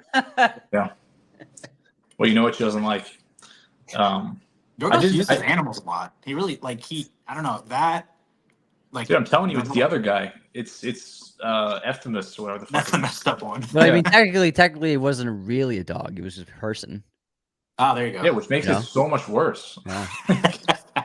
not to our wives. I'm telling you, man. And also, she's sociopath. Like, yeah. I love what he's trying to be sociopathic like her. It's so funny. Yeah, he's just like hilarious. trying to hold his face. He's like, I don't care. Yeah, I don't care. It's fine. Whatever. It's so good. I think something really like poetic might be is the fact that, like I talked about it earlier, but the difference between Colin Farrell in the Lobster and Killing of a Sacred Deer, it's kind of the exact same thing with Emma Stone in The Favorite and Poor Things. Like they're 2 completely different characters. And like Emma Stone at the end is evil. She is squashing a bunny. But she's just so innocent and really bright and smart, which I guess she is that in The Favorite, but I think it's a completely different character that has been concocted for her that she delivers even better than she did in The Favorite with Poor Things. In Poor Things, yeah, she's a blank slate of purity in the first half of this film for sure. And what's funny is in both those movies, it's a riches to rags to riches story in both, and it's kind of like the same sort of arc, but like just executed obviously in such a different way. But it's funny when you think about it like that. It's funny with Connor playing the clip right now. I was just about to say, because it said director of The Favorite and The Lobster. This is like if you took The Lobster and The Favorite and combined them in a weird way. Bella is dizzy with excite. I think this has some of the best lines of the entire last year in it. This is my favorite Ruffalo performance. This is my favorite Emma Stone performance. The production design is really wonderful. When someone like Yorgos gets a budget, it's really special. Same thing with like Robert Eggers. They do things with a lot of money that other filmmakers would just waste money and get nothing special out of it. And so when Yorgos gets money to make a movie, like serious money, you get something you've never seen before. And I think this is one of the most inventive, creative films of the entire year. It's just a wonder to behold. It's extremely funny. I was cackling, especially the first 30 minutes. I was cackling in the theater. And it's just an incredible story. But Emma Stone, I think it's probably the best performance of this century, of this decade so far, of the 2020s.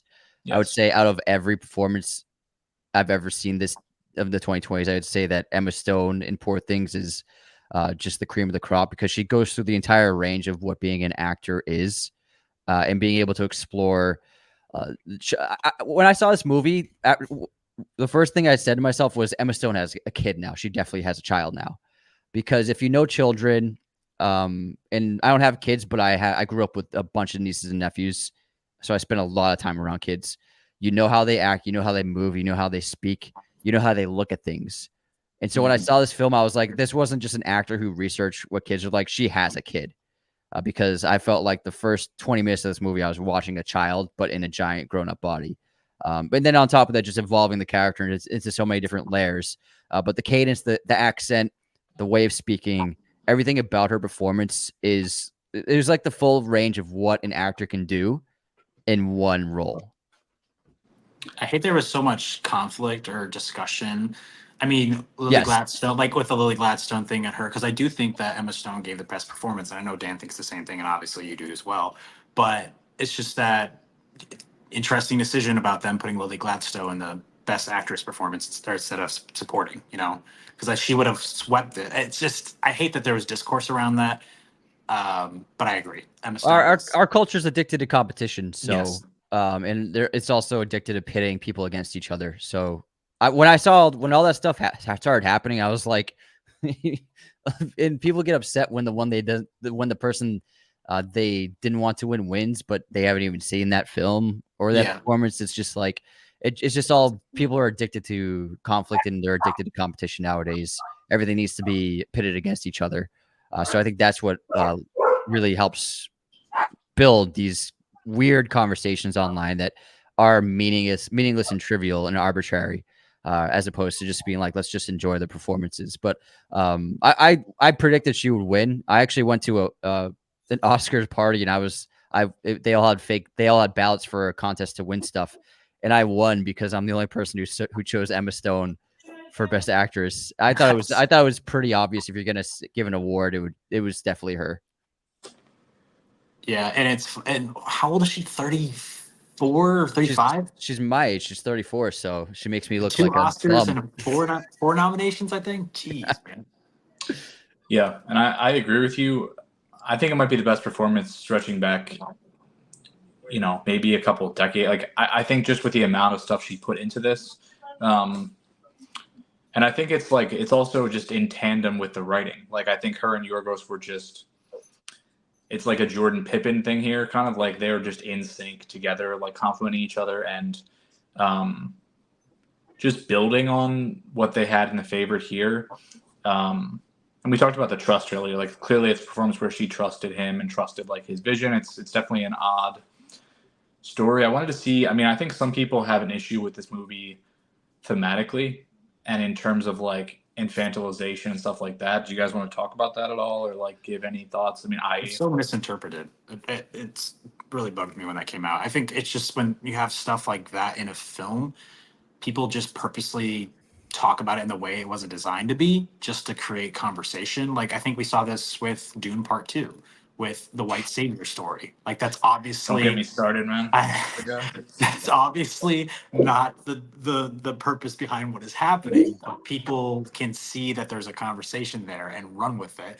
And when you have Emma Stone so willing to put herself out there, that automatically comes with unnecessary, like you said, people love debating about stuff and conflict and just causing friction, you know? I think that our society is turning, especially younger generations, younger people are having less and less sex to the point where, like, I think most young people aren't even having sex at all. And so it's not in their lives, and so they don't want to see it in media. I am all for sex in film and it to be as graphic as it needs to be to serve the story.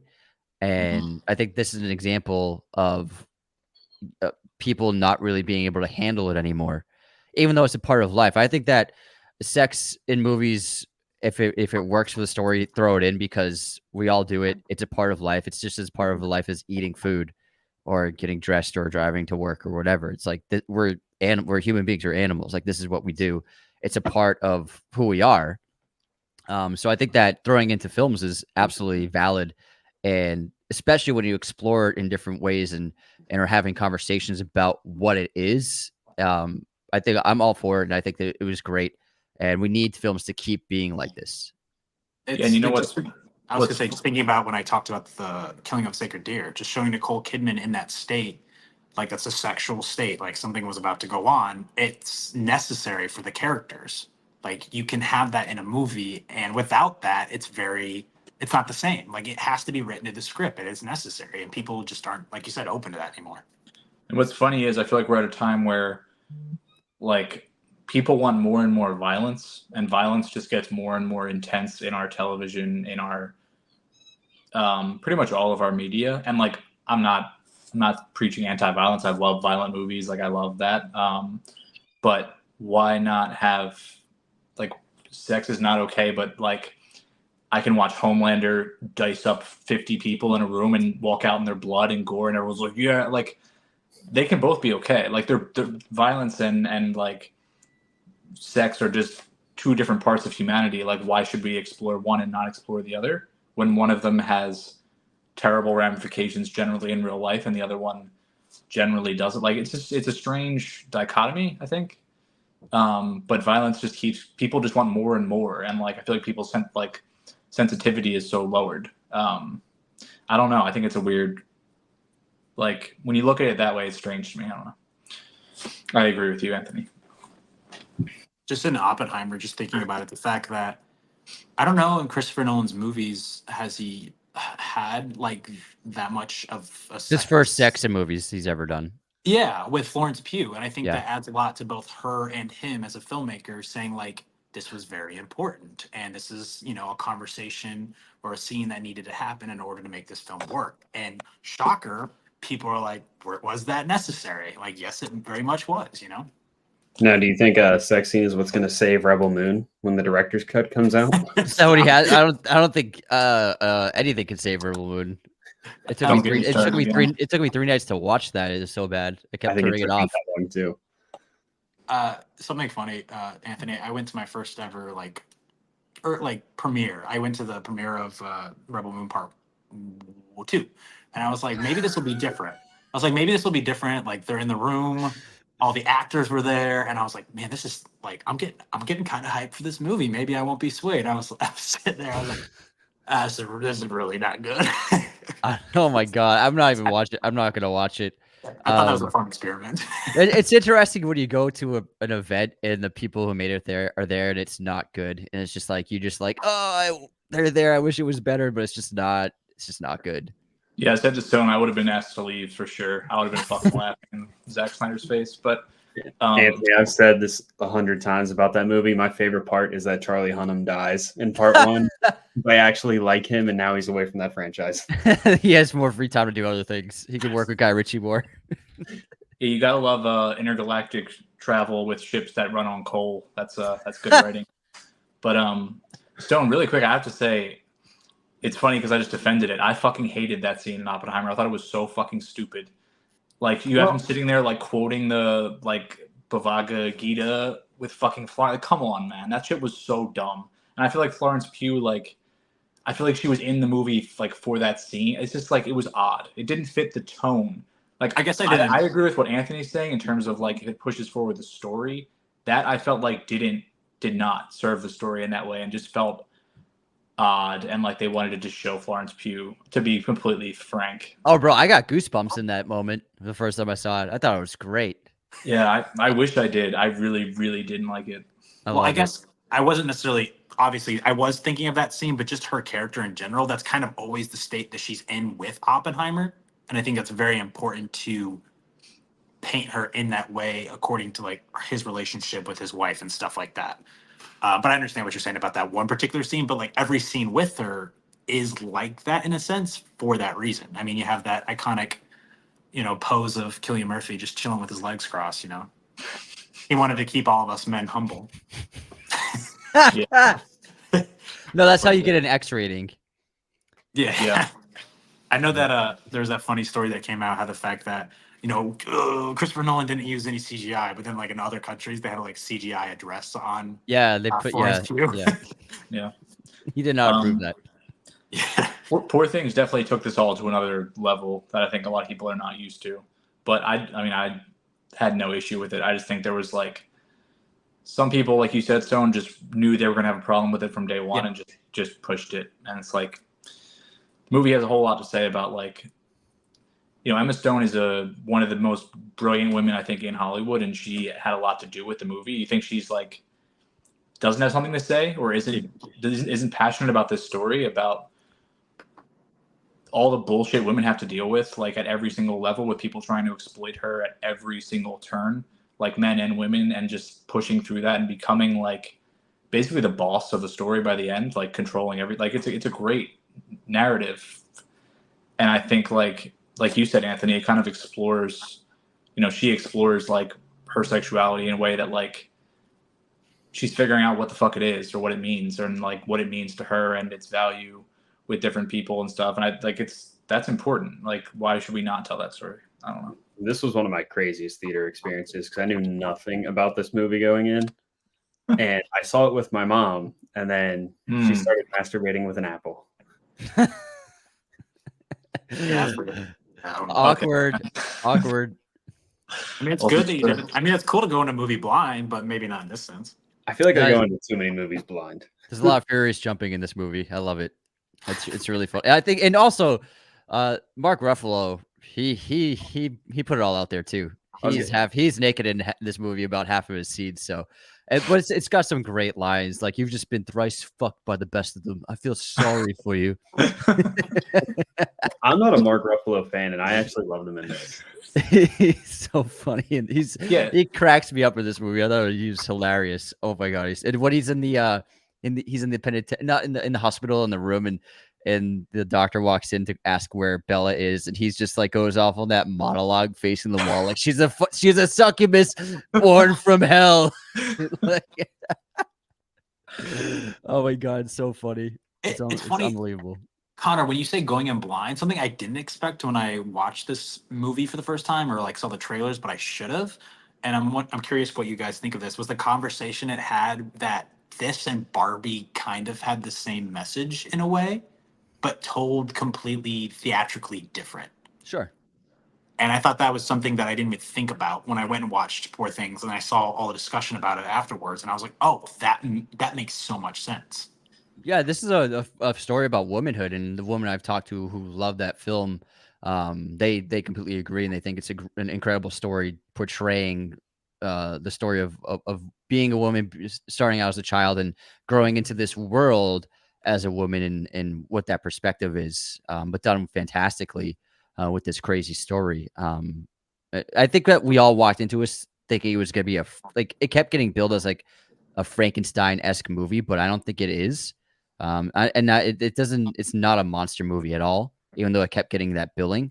They had to market it that way. Yeah. I think they did that maybe just get people talking about it and get excited about it, but it's definitely a film about womanhood.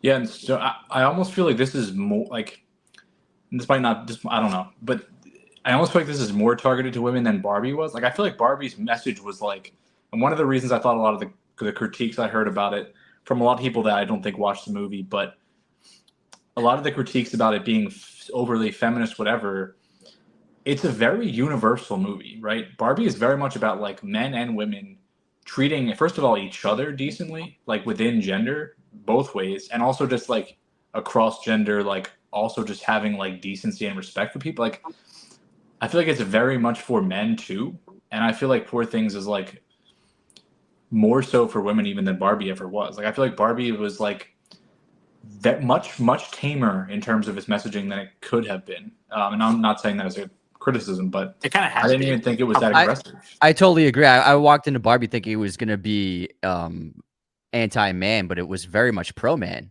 Yeah. And I was like halfway through the film, I'm like, oh, this is actually for everyone. People Yeah, make I their completely minds agree. up before they even watch the movie. Yeah. Yeah. Meanwhile, I feel like every single man, really, except for Rami Youssef in Poor Things, is like a vicious critique of men, like in a different way. And like, again, I don't give a shit. Like, I enjoy that, but I think it had a lot more to say, especially with Mark Ruffalo, is just like how much of a fucking meme a lot of men can be a lot of the time, and like how ridiculous it is from the female perspective, I think. I completely agree. I think that Poor Things was definitely on the anti-man spectrum in terms of its approach than Barbie was. Mhm. And I was expecting the opposite to happen. But Yeah. it works for both films. Yeah, agreed. It's weird that people are okay with it in one film but not the other. It's just I don't know what people were expecting with a Barbie movie. Like, I don't know. would you think it was going to be men are awesome the whole time? I don't get it. It's a The other Barbie part of- movie. The other part I always thought was funny was like everyone kind of bitching that Margot Robbie didn't win Best Actress. Oh my god. for Or was it Barbie. nominated? Yeah. Oh my And god. I was like, it's still like a feminist movie, quote unquote, for Poor Things, and Emma Stone is far superior. It's like she's Barbie. The role is not an Oscar role. It's just it's just No. not. She's it's like her 10th best performance. Like, Yeah. Margot Robbie is a great actress. yeah, she's one of the best there is. What she's only been nominated for I, Tonya? I, Tonya, and is that all she's been nominated for? I feel like she should have more, but I don't think she does. Not for Wolf. No, she get it for Wolf. I don't think she got it for Babylon either. No, No, Babylon didn't get anything. I know. it I got was thinking it just about got that score. Yeah. Yeah, and I mean, I, Tonya is like honestly one of my favorite movies of the past like 20 years. Great. I think I mean, I have it at 5 stars. I think it's perfect. And the performance is crazy good in terms of like the nuance, but Wasn't the Sorry. makeup budget super small too? Yeah, it was tiny. So Okay, was I got- Dallas Buyers Club's had like a $250 a day budget for makeup. it's fucking I insane. wanted to add the other movie that she was nominated for. Any last guests? Hold on, Margot Robbie, the Oscar nomination. You want me to give you the for- year? Yeah, 2020. Or the movie came out in 2019, so this is the 2020 Oscars. Come on, guys. I feel like wouldn't- we're all gonna be pissed at ourselves. I Yeah. don't know. It was Best Supporting Actress. I'll give you one more hint. Best Give me one supporting. other actor in the movie. Margot Robbie. One other Well- actor. Oh, that'll give it away. Well, I'll keep it in the Yorgos theme. Nicole Kidman. Oh, it was the Fox one. What's it called? Oh, what's that called? Bombshell. There you go. There you go. Bombshell. Thank you. I did not see that. I've seen that. It That's was for all our right. trivia for It today. was all right. She was great, but it was all right movie. Was that about what's his face? Weinstein? No, it was Yeah, the she guy, said- the Fox guy. Head of Fox News, Roger. What's his Taylor. Roger Ailes. Yeah. Oh, okay. She And the, said it's the one about Weinstein. What kind? She said it's the one about Weinstein. She said I need to watch with that. Carrie Mulligan. Okay. That was my movie recommendation like what, 2-3 weeks ago? Yeah. I wanted to watch it then and I still have it on Yeah, my- Zoe Kazan. Yeah. I still think Yeah. like the best thing that movie did was not show Harvey Weinstein's face once. Yeah, no, that's how it should be. I wanted to ask, how did you guys feel about Godwin Baxter, like Defoe's character in this? Like, I love the performance. I think it doesn't, it obviously kind of falls behind the other few, but like, it's really, really, really good to me. And again, it's like in the nuance of it, where he's obviously not like a hero. He's clearly deranged, but he's not evil. and he does care for her, and he's just like, I feel like he embodies like science, like, 17th, 18th century science, where he's just like so curious and like willing to push forward, but also very much the product of his father, who obviously abused him and treated him as an experiment, and like that's what he knows in terms of what are you laughing at? Every time he comes up with a different story of what his dad did to him, and Rami Yusuf's like, "What? My father did not castrate me for no reason." Yeah, but it's a very like he's very much just like doing what he knows, and like a product of his environment, sort of. I don't know. I want to see how you guys thought about him. Well, I think he's a creator. He's like a scientist pushing the boundaries of trying things. He tries to be a father to Bella, and he does grow to love her very much and leaves her everything. I think that ultimately he was maybe instinctively searching for something to connect to in his work and creating something that he could connect to. And I think that I don't look at him as like an evil scientist. And yes, he's playing God, and yes, his name's Godwin, but he doesn't have in a too much of an abuse of power or a thirst for power. He has a desire to control because he's a scientist, and the experiment needs to be controlled. And when he puts that into play in the real world, it doesn't quite work out, especially with Baxter as Bella as she's growing mentally. And so I like to look at him as maybe not so much having a God complex per se, but the creator who becomes a father in a way. I think it actually ends up being a touching story between the two of them. Yeah, I think he's just looking for like companionship. Like he has this ability and this mind and power that he can do it, but he takes it practically too. Like he knows the correct steps to take in order to hopefully make Bella the person that he wants. But I think you see that again with him creating Felicity, Margaret Qualley's character. Like he's trying again. Like that's really what he wants. Is unfortunately Bella became independent. Good for her, but that was his intent, was truly happiness for himself and also for his creation. Yeah. Did you guys have any moments that stuck out to you as favorites, or anything that really sticks with you? I think one of the most impactful is when they kind of see, like, I don't want to call it an island, but like almost like where they see like the less fortunate, like the poor people, Alexandria, breadcrumbs. Yeah, the poor things. Quite literally. I love the first 10 minutes of this movie is my favorite 10 minutes, I would say. I thought it was really the exploration, the creativity of the filmmaking, the black and white film stock, the crazy angles and wide lenses. Fisheye. The fisheyes were great, yeah. And I love the opening scene of her jumping off the bridge. I thought it was fantastic. A great, strong opening for the film. It was cool the fact that I watched Poor Things before The Favorite. So when The Favorite started using fisheye a little bit, I was like, so that, because I watched The Lobster before and Killing of a Sacred Deer right before that. So I was like, this is the film that he started doing that. Yeah, what's really cool is like he used, like, there's really no rules in filmmaking, but a lot of filmmakers think there are rules you have to follow. Like you can't use an exceptionally wide lens in an interior room because it warps the walls and it makes it look bad. But Yorgos doesn't care about rules, which I think make the best filmmakers. He's like, you know what? I'm going to do this fisheye lens in a kitchen and because I want to, and fuck what everyone else says or that I can't do that. I think it's wonderful.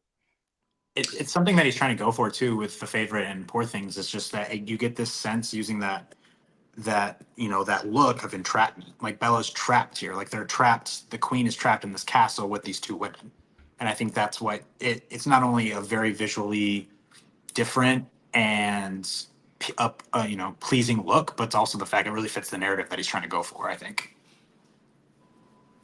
Yeah. Connor, you mentioned that moment in Alexandria. I thought that was great in terms of just like her like desperation at like seeing that. And I feel like it's a very good analogy for a lot of people that grow up in privilege, and then maybe the first time you see like, oh fuck, like this is how other people are living when you come out of that bubble, and like the impact that has on people, where she just wants to like throw money at it and like it'll be fine. But like when in reality, A, that doesn't do anything, and B, like you see the people on the boat, like first of all exploiting her to steal her money when she tries to give it to them. Like I feel like that's just, she wants to help so badly but has no idea how to actually help, and it's like her first time seeing that much pain, like, and seeing people existing in that state, I thought that was really, really impactful and like relatable to an extent. And like, it would probably take her a long time to like understand like systematically, you know, how difficult it would be to help those people. One, it's not really a criticism, but like, or do you guys have any critiques or any criticisms or anything you would change before I say what I'm thinking? I think so. Of the film, I think my only criticism of the film were this second half of the second act went a little too long, and overstayed its welcome a little bit. I think it's just the second half of the film just has pacing issues, and the first half is so dynamic and propulsive. I think it loses a little bit of its steam in the second half. I'm probably just gonna agree with that. Right now, I can't really think of anything else. Yeah, I did like the sequence when she went back. Was it Gerald? Was it Owen Good? Is that the actor who plays her husband? But yeah, the guy who's the Wolfman now. Yeah. Yeah, Christopher Abbott. Christopher Abbott. Yeah. Christopher Abbott. Yeah. I did like that sequence, and I felt like there was a good amount of dread there. Like, I honestly thought she might have lost her life. Like, that wouldn't have shocked me in this movie. But I feel like leading into that sequence, it does take a little bit long. I feel like I don't think Gerard Carmichael was great in this. I actually agree. I think that his performance, he really sticks out amongst this this elite class of actors, and his performance kept throwing me off. He has a very monotonous tone to him. And I don't think he has quite the acting chops to be opposite Emma Stone. Yeah, and I sorry, go ahead. I think he was just noticeable for me. Like the thing is, he's a great comedian, but when he was performing, I became aware of him being a performer. Yeah. Whereas when you watch Emma Stone or Ruffalo, you're like, these are the characters. But with Gerard Carmichael, I was like, it's Gerard Carmichael, and it was taking me out of his scenes. Yeah, no, I agree, and I almost liked it for that reason, because he has this like, again, it's almost like in The Lobster where it's like kind of mocking this like cynic that has like you're seeing like almost the antithesis of like her worldview in a person, where he's just like, oh, like, you know, this, that, like, I know so much more than you, and like he's so cynical in the way he looks at everything. So it like almost worked for me, but it still was just like a little bit too like performative feeling. Like, I don't know the word for it, but like you said, it's but just it almost worked. Like in his acting, he doesn't change inflection or tone or anything. And he's not in the same acting caliber as everyone else in this cast is what it was. And I agree. It threw me off his scenes on the cruise ship. I was like, it kept taking me out of it. But someone who I think that's really surprised me is Rami Youssef. He did phenomenally well, and he did a really great job with the accent. He was a big breakout for me in this film. I think he's going to be huge. Yeah, and I feel like that character was very much like we talked about it critiquing men, but like if there's like a blueprint for how to be as a man, like it's kind of him. Like I think he's very like measured and kind of like patient and understanding, and like takes her for who she is, and it's a really good character. I think I like that. So just because he's so different, it's a character that stands out automatically, and then plus in a better way than Gerard Carmichael. Yeah, great movie. Where did this stack for you in your ranking last year, Anthony? Of films last year, I think it was at number 9 or 10. Okay, on my list. What was number 1? Number 1 last year is Oppenheimer. Okay. Yeah. What was number 2? Number 2. What else came out last year? What was number 3? I'm putting you on the spot. Well, there's probably some weird movies. I watch a lot of foreign films. La Chimera might be my number 2 from 2023. I watched that literally like 2 weeks ago in the theater. I really, really liked it. Isn't it great? Like, yeah. I read almost nothing about it before I went into it, but I had just seen him in Challenger, so I was like intrigued. But I really liked it. If you liked it, you should watch Happy as Lazaro, her previous film. Okay. It's fantastic. It really blew her up in Italy, and she's a wonderful filmmaker. She's actually not so much unlike Yorgos and Wes. Totally very different, but also she makes kind of mythological fairy tales in contemporary times. and she's just a wonderful filmmaker. So she's going to have a huge career. But La Cabera, Perfect Days came out in 2023, but I saw it in 2024. But I loved Perfect Days. It was so good. I love everyone's like conflict of even like the bike riders, like these movies when it comes to like Letterboxd and everything. Like which list do I put them on? Because they're 2023 movies, but they had their wide release in 2024. Like what do I do? Yeah, it's like because I saw Perfect Days in February, but it technically came out in 2023, so I'm not sure. Exactly. Holdovers. I loved Holdovers. Nice. And I loved Maestro. Oh, and no. Anatomy of a Fall and Killers of Flower Moon. Those are my top 5. Nice. Anatomy of the Fall. Yeah. Dan's that was my number 1 for last year. It's my number 3, I think. Yeah, but Poor Things was amazing. Does anyone have any closing thoughts on it? I want to know how you guys rank these 4. These 4. Well, I'll preface it by saying my favorite Yorgos is Dogtooth. Okay. It's I think it's his best film. If anyone hasn't seen it, check out Dogtooth.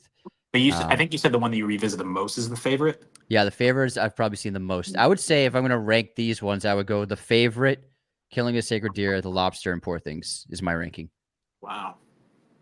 Damn. I said I would do The Favorite, Poor Things, The Lobster, and Killing of the Sacred Deer. Connor? First to fourth, I would say Poor Things, Killing of a Sacred Deer, The Favorite, Lobster. And I have The Lobster, Poor Things, The Favorite, Killing of a Sacred Deer. So we all have different. All That's different. pretty cool. That's Yeah. good. That's Love good. to see that. However, I would like to go back and rewatch Killing of Sacred Deer and take away the fact that I got so excited that it was the hospital where my baby was born, Cincinnati venue, and see if it still holds in that spot for me. The kid like can't even walk, and Connor's like, "Oh, look at that door." I know that escalator. It's a cool hospital. Yeah. It's funny that you mentioned Anthony. I think this is maybe a good segue. The fact that you mentioned the director of La Chimera, how has that fantasy type world that they create, and how kind of transfers over to Kinds of Kindness, because this is like 3, in a sense, 3 of the Lobsters. Every story is very no spoilers here, but they create these dilemmas that are very unique in itself, that it kind of felt like literally 3 Yorgos Lanthimos films. Like everyone is so different and you're so excited to get to the next because you're like, what crazy idea can him and this fellow writer come up with? Mm-hmm. Yeah. And to preface to anyone, there isn't too much really to spoil, to be completely honest, but we're not gonna ruin anything. I know a lot of people haven't seen this yet, but Stone and I saw Kinds of Kindness. For me, this would be in dead last of what we've talked about, and like comfortably. And it's really all about the third portion of this, which is RMF Eats a Sandwich. I fucking hated it. And it really is like, to me, it was very, very unfunny. I think a lot of this relies on the first portion. The death of RMF is hilarious. I would have loved to have seen a full movie of that. It's genuine. It's lighter. It's a lot of Jesse Plemons and Defoe just being ridiculous together, and it's very funny and light. The second portion is Plemons and Stone mostly, much darker. I think it's the best. It's a lot more serious. I think thematically it's the most important and has the most to say. It's a little more difficult to watch and a little more upsetting, but in a way that we're all familiar with the rest of his work. And then RMF Eats a Sandwich, I think, is just dog shit. I think it's so long. It's really bloated. It's the longest portion. It's mostly Stone and Plemons, and it's like pretty gratuitous with like, there's like a sexual assault scene that's so fucking unnecessary that it doesn't deal with at all afterwards. It just kind of like, it happens and then it moves on, and it's just unnecessary and strange, and it just feels like him trying to get shock value out of so many different little things, like really desperately, and just like there's nothing behind it, and it's very odd. Like it's him at his worst, I think. Like if you take away the way he normally has something to say, this is what you get, I think, and it's rough for me. But the very end is so fucking funny that I almost was like, oh, that was great. But then I was like, no, this was an hour and I didn't like it. But the very end, the ending moment is hilarious, and it's a great ending, but the rest of it was not for me personally. Before I share my thoughts, I mean, Anthony and Dan, you might know this. So this was shot during COVID. Was this supposed to come out before Yes. Poor Things? I think they went back to this. I think they started this and then did Poor Things, or they were going to start this and then did Poor Things and then came back to this. I think, like immediately after. Okay. Something like I'll be even more vague about my thoughts. Something I thought was very interesting was obviously this is his longest film, and that's not surprising because it's 3 movies. And I think how it comes down to the 3 of them is that even I think Dan just said this. The first one is the most simple and more grounded in reality, and I think that really fits its runtime. And when you come down, like the ideas get more and more bizarre, kind of as the story goes. So it's like if the lobster was cut in half. I feel like the lobster's world that he's created doesn't work as well if you don't have that second half and more context to it. So the fact that the first story of Kinds of Kindness isn't the most fantasy like really fits its runtime. But when it comes to the second and third stories, you said you like the second one the best, but I think there's so much there that I wanted to be elaborated on more that it couldn't because of the runtime. So maybe with the third film, there's more shock value there than actual substance. So I feel like maybe the second one and the third one, I did like the second one a lot too. They could have worked more for me if it was a full length feature, if I could have seen more of that world in an hour, 2 hour film.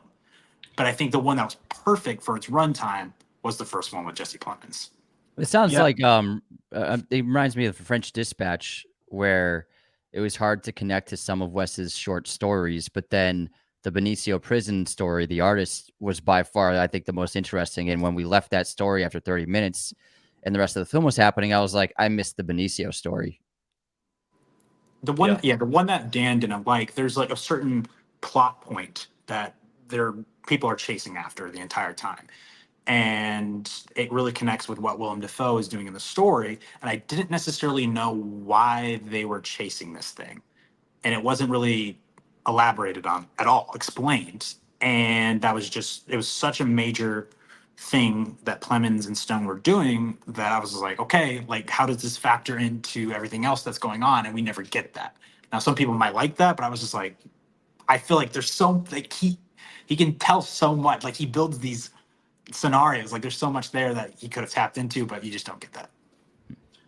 Yeah, and I think there might, given how it ends, and given the identity of that person and the way their name ties into everything, I'm sure there's something that's intended there in terms of meaning, but like the third portion is about an hour, I would say, and it there's a lot of character dynamics and there's a lot of established like scenarios that, like you said, Stone, they're just nothing is fleshed out at all, and it's just kind of like it throws it at you, and it's like it's fine, but it's just it ends up being uninteresting with a protagonist that you don't like, but also doesn't deserve anything that happens to her. Really, it's odd, and like I was excited to see Stone get the center of the tension in that, but the best part of it is they have this purple Challenger that's so sweet, and Emma Stone just makes the shit out of it the entire time, and it's a running gag. It's very funny, but that is really funny. Yeah. I think you just hit it right in the head. Is the fact that more you see every single actor in every single short movie film, but the fact that there's more weirdly enough character like established, more characters established in that third portion than any of the other two. So it just feels like you're missing out on something because you only see like Joe Alwyn like for I think that's how you pronounce his last name like for not that very long in the first short, and everyone has like besides Emma Stone and Jesse Plemons, everyone kind of has their little part to play. But it seems like they were more included in that last section, which I didn't necessarily know if they needed to be. Yeah, and if Hunter Schafer fan was like she's barely in this, like to be real. And she came out and said that too. Yeah. She's like, I'm glad they're putting me on the posters. I'm only in one scene. Yeah. But I Gotta sell the movie. Yeah. It's like I thought in terms of another standout, Hong Chow was really good. Yeah. People probably know her from like The Menu. She plays his assistant. Yeah. She was nominated for The Whale, right? Yeah. She's great. I think she has a really good like. She has an energy to her that makes her stand out, I think, and like she just kind of commands the screen in a way when she's on it. She doesn't have a huge role to play, and Margaret Qualley's good too, but yeah, it's good. If this is not for everyone. Like this is not for, like how we talked about Poor Things and The Favorite being accessible. Like this is for the diehards, I think. So This is for me. Yeah. yeah. I think you'll like it, but I think I'm gonna see it tonight or tomorrow night. nice. I said, like, the analogy I made this, like, my wife doesn't like The Lobster. These are 3 of the lobsters. I texted her afterwards. I was like, you will never watch Kinds of Kindness. And you will not like this movie. who hasn't seen Dogtooth? I haven't. Watch that ASAP. Trust me. Make it your next watch. It's Okay. it's unbelievably brilliant. But because of you, Anthony, I'm not even going to rent it. I'm going to buy it. Oh, thanks. I trust you that much. I'm I'm not Get going to the hard spend $4. copy. I'm going to spend $10. Send me You're gonna half want the to money, watch it again. and I'll just buy it on our YouTube. There you go. Each of us buy it individually. They do to close out episodes, Anthony. We usually ask people to all of us recommend a movie that people might have not seen. To everyone listening. So I know you've watched many of films. Which one do you think people have not watched the most? I just watched a movie called Peeping Tom, which came out in 1960, the same year as Psycho. It's also a slasher film, but I think it's actually on par with Psycho. It's absolutely brilliant. It's from the director Michael Powell, who did The Red Shoes and Black Narcissus and a bunch of great films in the 40s and 50s. And it was so ahead of its time that it came out in theaters and was immediately attacked by the public and taken out of theaters because it was so graphic at the time. But it really broke boundaries. It's one of the best slasher movies I've ever seen in my life. It's beautifully shot on large format film. And it's about this guy who works as a focus puller for studio filmmaking.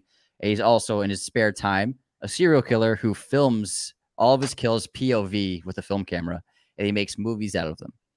Damn. And it's unbelievable. It's so cool. You can watch it on Criterion for free if you have Criterion Channel, or you can rent it. But I couldn't recommend it enough. It's really one of the best horror films I've ever seen. After watching it, it's probably in my top 5 all time of horror films. So it's called Peeping Tom. Came out in 1960. Psycho overshadowed it, but it is absolutely brilliant. It's interesting. I recommended not too long ago the film Strange Days to Dan, and that kind of reminds me like the POV of a killer. Mm-hmm. It reminds me like that technology that they had in that movie. So I wonder if that was influence at all for it. I'm sure it was. Yeah. Mine goes really well with Yorgos Lanthimos because you guys talked about it a little bit, but Jared Carmichael actually directed a movie like 2 years ago that I really enjoyed called On the Count of Three, which was it's interesting. I don't know if Yorgos saw this, but it's basically just him and Christopher Abbott, and they're basically, I believe, Christopher Abbott has failed a suicide attempt, and then Jared Carmichael wants to commit suicide. So basically, they are both going to commit suicide together, but they decide that they're going to do it the next day. So then they deal with the issues that they have in their lives together the days before they're planning to kill themselves. A very good movie. It's a Hulu original, and I think maybe last week. What'd you say, Connor?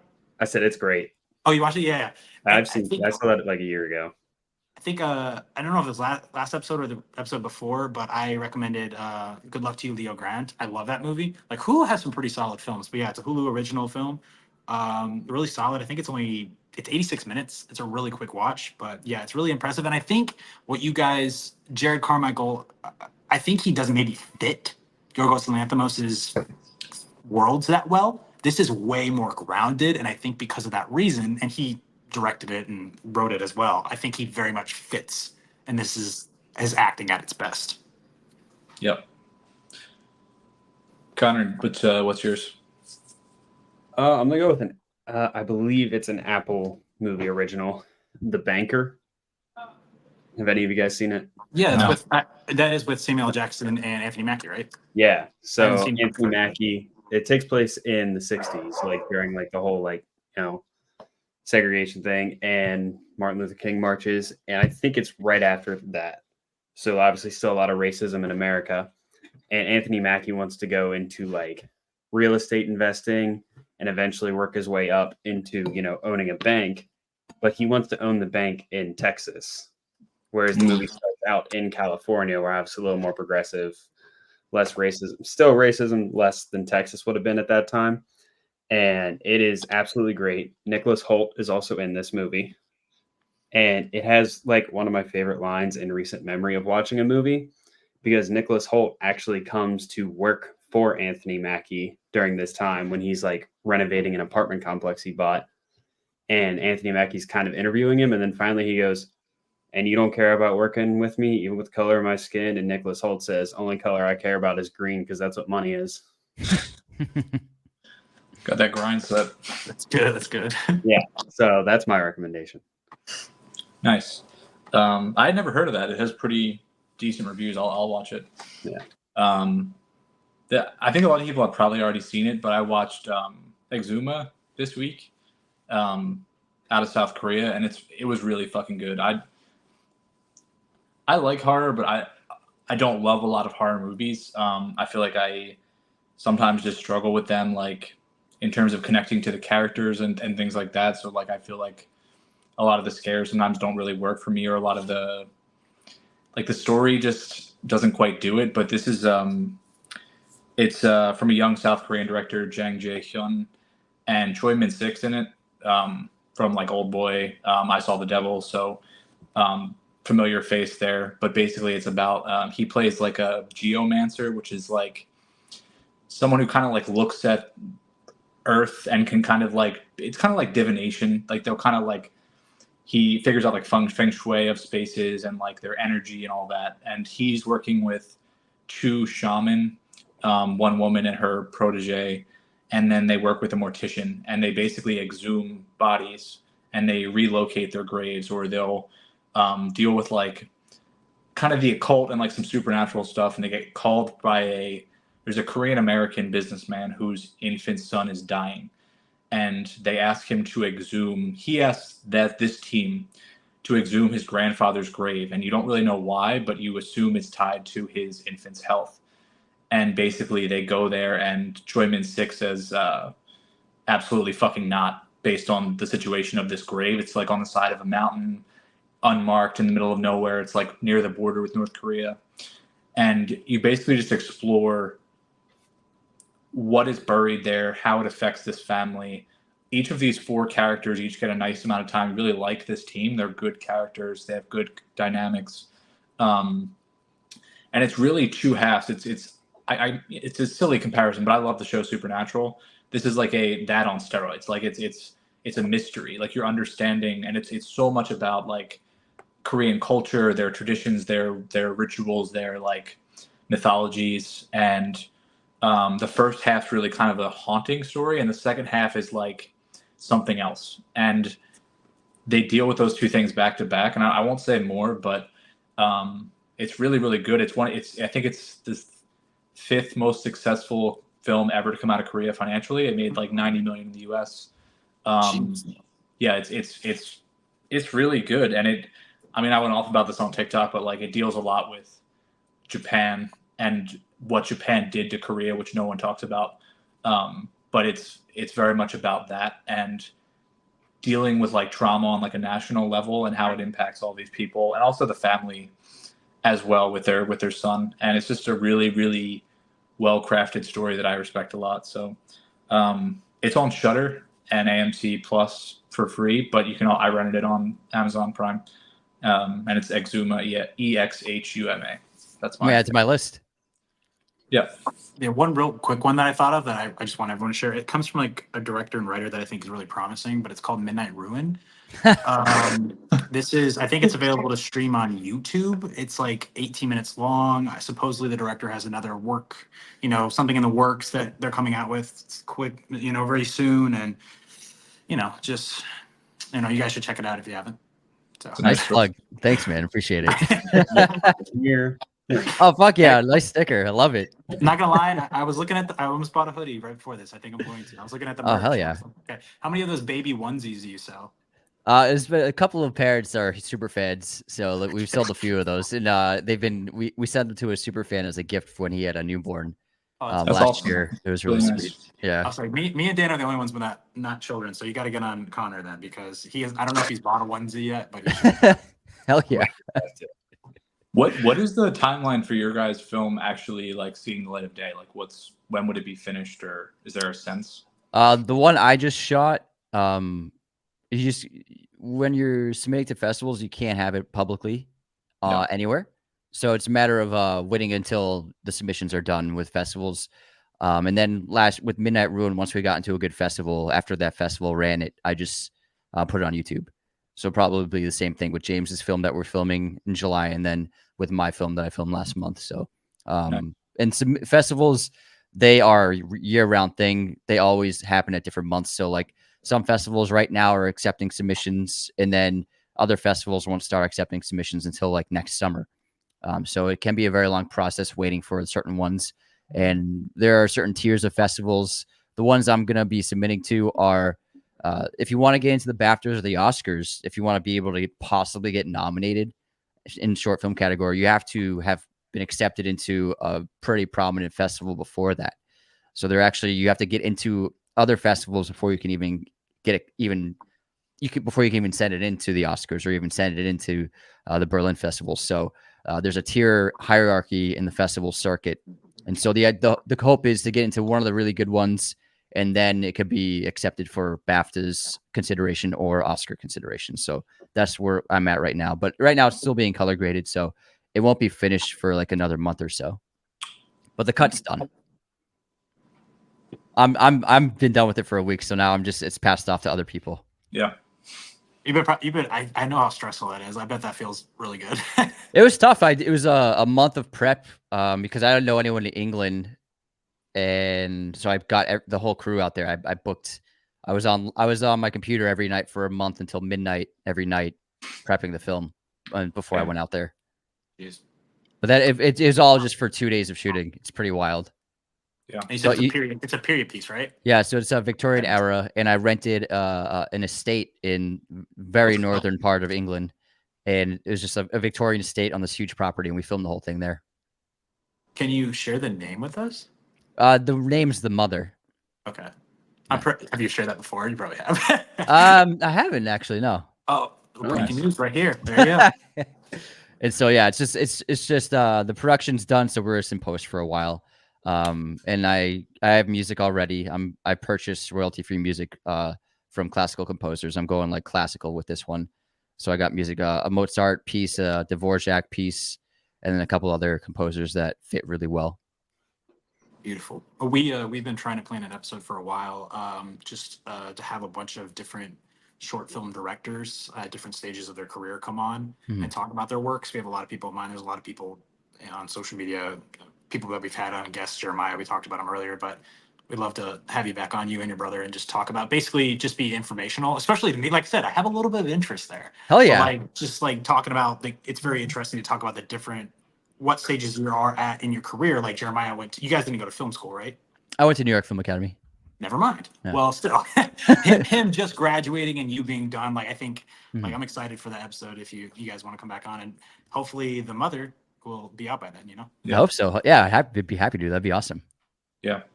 Yeah. Much respect, man, for all the work. That's, like you said, that's an insane amount of legwork to get to a couple days of shooting to grind that out. But like, much respect Thanks, that you're man. actually doing the stuff that we talk about. So I appreciate congrats. Yeah. Yeah, we appreciate you coming on for this 2 hour and 20 minutes. My pleasure. My pleasure. Yeah. Nice meeting you all, and I love talking about Yorgos, so I'm happy to.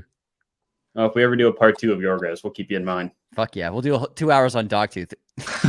That's what I want to do. It's an ordeal. I don't know about that. No, Anthony, I genuinely think our longest episode ever was before Stone was even a permanent part of us. He was a guest when it was just Dan and I, and we did David Fincher, and that was, I think, 3 hours and 35 minutes. Oh, fuck yeah.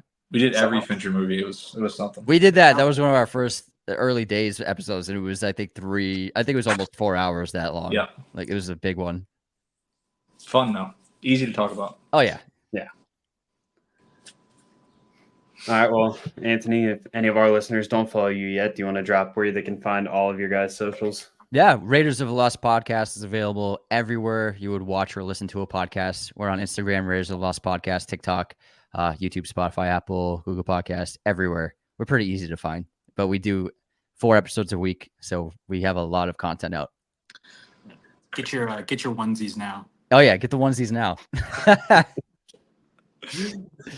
Cool. All right, man. We really appreciate you coming on today. It was my pleasure. Take care, guys. All right. Take it easy, everyone.